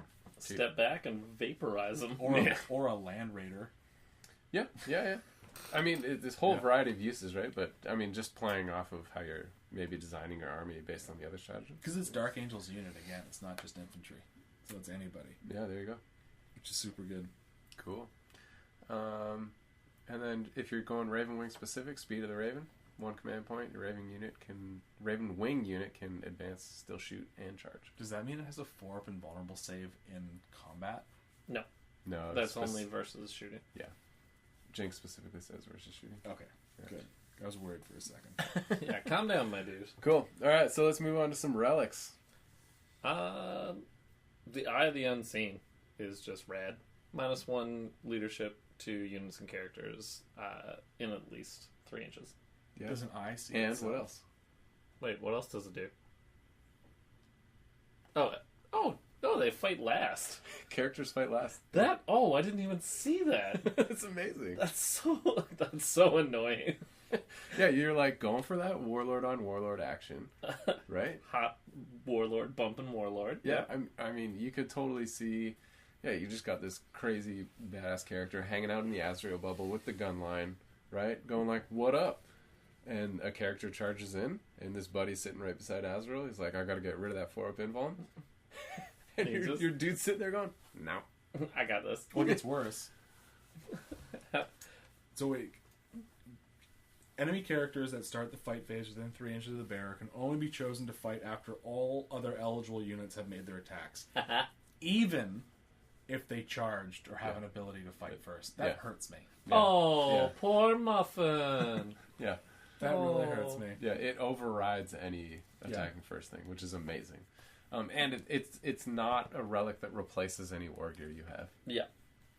Right. I love stuff like this. The more I look at these sort of relics that like don't replace anything, I'm like, that's how you make your character a special character. Like my box standard dude, he does this. What does yours do? Yeah. Especially when for command points, you can take more than one relic if you want to. Yeah. I mean, I don't. Yeah. So here's another one. Shroud of Heroes, -1 to hit your character again. So That's pretty good. yeah, I mean, especially when you got options to take characters in land speeders, characters on bikes, where you're just amping up those further -1s. And then Foe Smiter is pretty awesome. Terrible name. It's a Stormbolter with -1 AP that does 2 damage. Nice. So you're putting out 4 shots at 12 inches. That's awesome. Then there's, I don't really like any of the rest of them. Cool. Yeah. Psychic powers. They have a bunch of cool stuff here. So there's a bunch of units that have leadership modifiers in here. And so that might come into effect when we look at these psychic powers. So the psychic powers multiply on top of each other, as well as some of the unit leadership debuffs. So when we talk about that, keep that in mind. Yeah. So the first one's Mindworm. It's just 1 mortal wound and fights last. I so good. love this mechanic. And it's a unit. Yeah. So if you hit a unit of 20 guys and then they charge you, they're fighting last. It's a long worm. Apparently. In your mind. I like this. It's because all of these, like, they fight again, they fight first, like, army-wide things, they feel really powerful, and there's nothing you can do about it. Like, it's just kind of like, oh, I guess I gotta eat this. And giving someone a tool to like feel like they can work with that, it takes the sting out of it a little bit. Yeah. Yeah. So aversion is pretty neat. Cast on a 6, 24 inches. Again, a further -1 to hit a specific unit that you choose. Yep. So you're still like really manipulating this. Like what you want to keep alive, if you have something specific you want to keep alive, you can keep it alive. Right? With your stratagems, with this psychic power. You'll be having people hitting your Dark Shroud. Well, you cast it on anybody with plasma and they're never going to overcharge.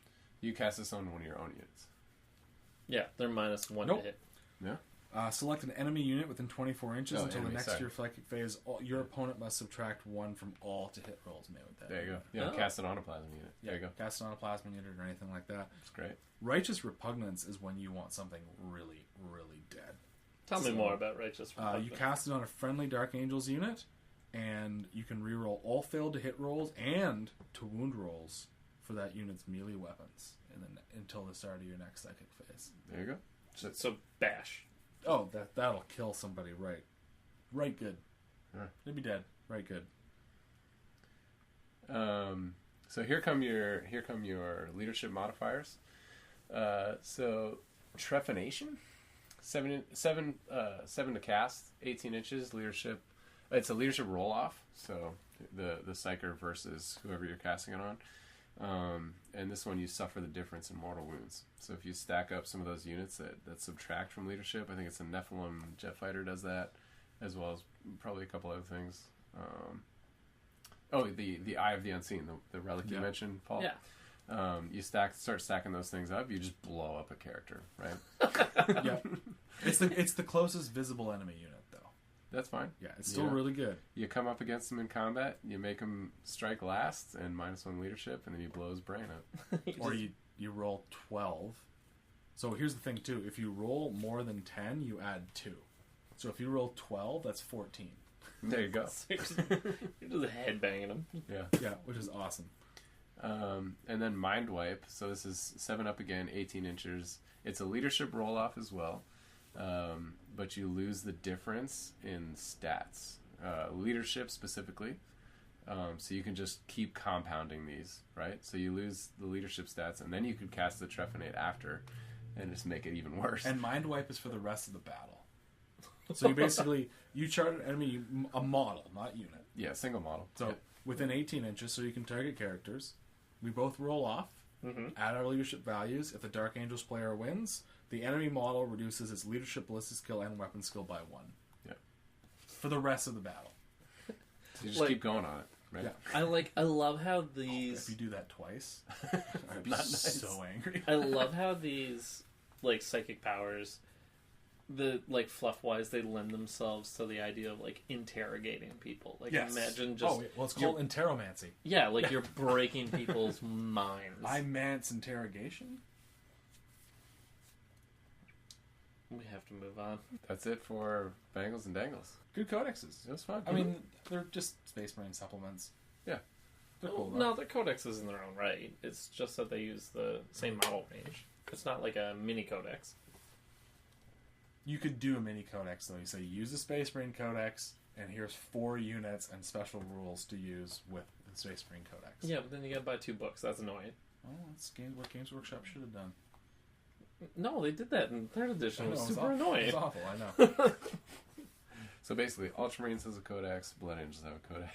Yeah. And Dark Angels have a codex. So Yeah. Yeah, we didn't do the Dark Angels fluff justice. There is a lot to dig in. Oh, there's a lot. But it just feels like, I find with the Dark Angels, you're digging and digging and digging, and it's like, and another thing, there's another story about the Dark Angels where they did this, and that's why this is different. You're like, this just seems like a lint trap of ideas. Yeah. Well, and because it's so rewritten over years and years and years, you can imagine there's so many convoluted crossovers or mix-ups in the writing of it because it's meant to be so secretive. And it's kind of funny how it can just play out in real life that now we're just like, it's confusing by accident, but it's confusing on purpose, but it's Smoke bomb. everything. I'm out. Yeah. Cool. So this is where we would normally put in fun time, but since we're live right now, should we go chat with our people for a final time? Yep. Yeah, we'll do. Well, yeah, fun time will just be us chatting with people for 5 minutes. No, we need to do a fun time for our. Yeah, we actually recorded. need to do a fun time. Yeah. Yeah. On our 2-hour podcast. Oh, God. Tycho Brahe? No, it's not Tycho Brahe. But, alright, so guys, we're here for fun time. I'm going to go through one of my favorite characters in all of Warhammer, actually. Ooh. Yeah. It's All of it. Erasmus Tycho, also known as Captain Tycho, the Master of Sacrifice, and later on, the Fallen Star. So he was the captain of the Third Company, and he was at the third. Well, all right, let's start over. Let's start at the beginning. He was at the Second War of Armageddon. So orcs are everywhere. Not corn. Not corn. First war was corn. Second war was orcs. Like peaches and cream corn. Stop. That you're better than that joke. You know you're better than that War joke. on corn. So it's the war on Armageddon. It's the second one. And, he's a captain. He's serving with distinction. And a weird boy kind of, uses a psychic attack. And this once very beautiful space marine, because much like the Emperor's Children, they take great pride in their appearance. His face was, disfigured. So it's, just this horrifying grin. They keep using the word rictus. I think this taught so many people what a rictus grin was. It's basically, half of his face is a Joker smile. And this disturbs him, and it kind of sets him down the path to the Black Rage. But then, the apothecary and artisans work together, and they kind of give him this Phantom of the Opera mask, this gold sheet that goes over his face, and it hides the disfigurement. And for a while, he's fine with that. But it kind of gnaws at him, and he's not as gregarious. He's not as outgoing as he used to be, and he feels this disfigurement kind of gnawing at him his entire life until the Third War of Armageddon. And this is kind of where he finally gives into the Black Rage, and he serves as this icon of what the Red Thirst, the Black Rage, the Black Rage. The Black Rage. That's the one you don't come back from. That's the one you don't come back from. All right. So there's 2 entries in the Codex for Captain Tycho. Mm-hmm. There's Captain Tycho, Master of Sacrifice, and there's Captain Tycho, the Fallen Star. So when he's serving in the Death Company. So, Chaplain Lamartes helps him paint his armor black, and he's freaking out. And, he goes into battle and dies. This was one of the first times in a long time that I realized that they had kind of given this character a terminus. And that's a really cool idea to have these 2 stages of a character's life. So he dies in battle to hordes and hordes of orcs. It's a bittersweet thing. The ferocity turns back the orcs, and when they find him, his mask has fallen away, and there is no trace of this disfigurement. So he's the idea is this guy is at peace, and it's just do you want to know what the Blood Angels are about? Just read about Captain Tycho. That is their entire ethos since the heresy, and I think he's just the raddest character. And he's armed with a special, it's a Sternguard bolter. Yeah, with, master crafted combi melta. Yeah, and he's got a power fist that's just his hand. It's the hand of death, I think it's called. And Dead man's hand. Dead man's hand. Strength user AP -2, 1 damage. Oh, it used to be a power fist. But that's still just he's punching people hard or ripping their faces off. So Captain Tycho, him in his normal state, is quite normal. He's a captain. You reroll hit rolls of 1. And he makes D3 additional close combat attacks if he's in 1 inch of an enemy orc. That's cool. And then the Tycho the Lost is actually 1 command point less. He gains 1 power level? That's what I meant. 1 power level less. He gains the Black Rage ability and loses the rights of battle. Mm-hmm. Which is kind of cool. Yeah, so because he loses faculties. Yeah. And it's just like, I don't know, just having this Phantom of the Opera character and how far he could fall. And like, even a captain, like, who you think is like in the fluff, they're not affected by the like stuff that the normal rabble are bothered by. That is a really cool thing that they've done there with, you're right, with the boast, like before and after this defining event in his life, he's got two different character profiles. Yeah. I really like that, actually. And he's kind of like a cool thing. He's 5 command points, which means he's probably not that much. Yeah, he's just a captain. So if you're going to include a captain in your army, yeah, do Tycho. yeah, take Captain Tycho. Can we read this quote? It's straight out of the Codex. Sure. But it's kind of interesting. His like inner conflict of like this curse that's on the Legion. So could be fun. Should I do it? Yeah, you go for it. You've got a nicer reading voice than I do. Well, Nick is the ultimate reading voice. But here we go. I'm closer to the computer. No matter how many Imperial lives our actions save, how many worlds we rescue from the clutches of monsters, and how many selfless glory we cover ourselves in from one war zone to the next, none of it changes the bleak truth that we are cursed. And when the black tide rises and drowns all that we are, does the legacy we leave behind excuse the monsters we become? Does it make our sacrifice worthwhile, as we are told? Or is it all swept away, rendered meaningless by the same bloody flood that takes our sanity? I do not know. Deep. Yep. So anyways, that's Tycho. He's just rad as all get out. And fun fact, a version of him appears in a very, very early issue of White Dwarf. He's just a bog standard Blood Angel captain called Tycho. And they did a battle report, and then the studio was like, I like that name, Captain Tycho, and they just kind of went on with it, and he became a character. Cool. That's how things should be. Mm-hmm. Like the narrative development of the HQ. Yeah. And that's our fun time. This has probably been well over 2 hours. You people should get back to work or go to bed or something. Oh, yeah, it's late. All right. Cool. I'm turning it off. Bye. Good night.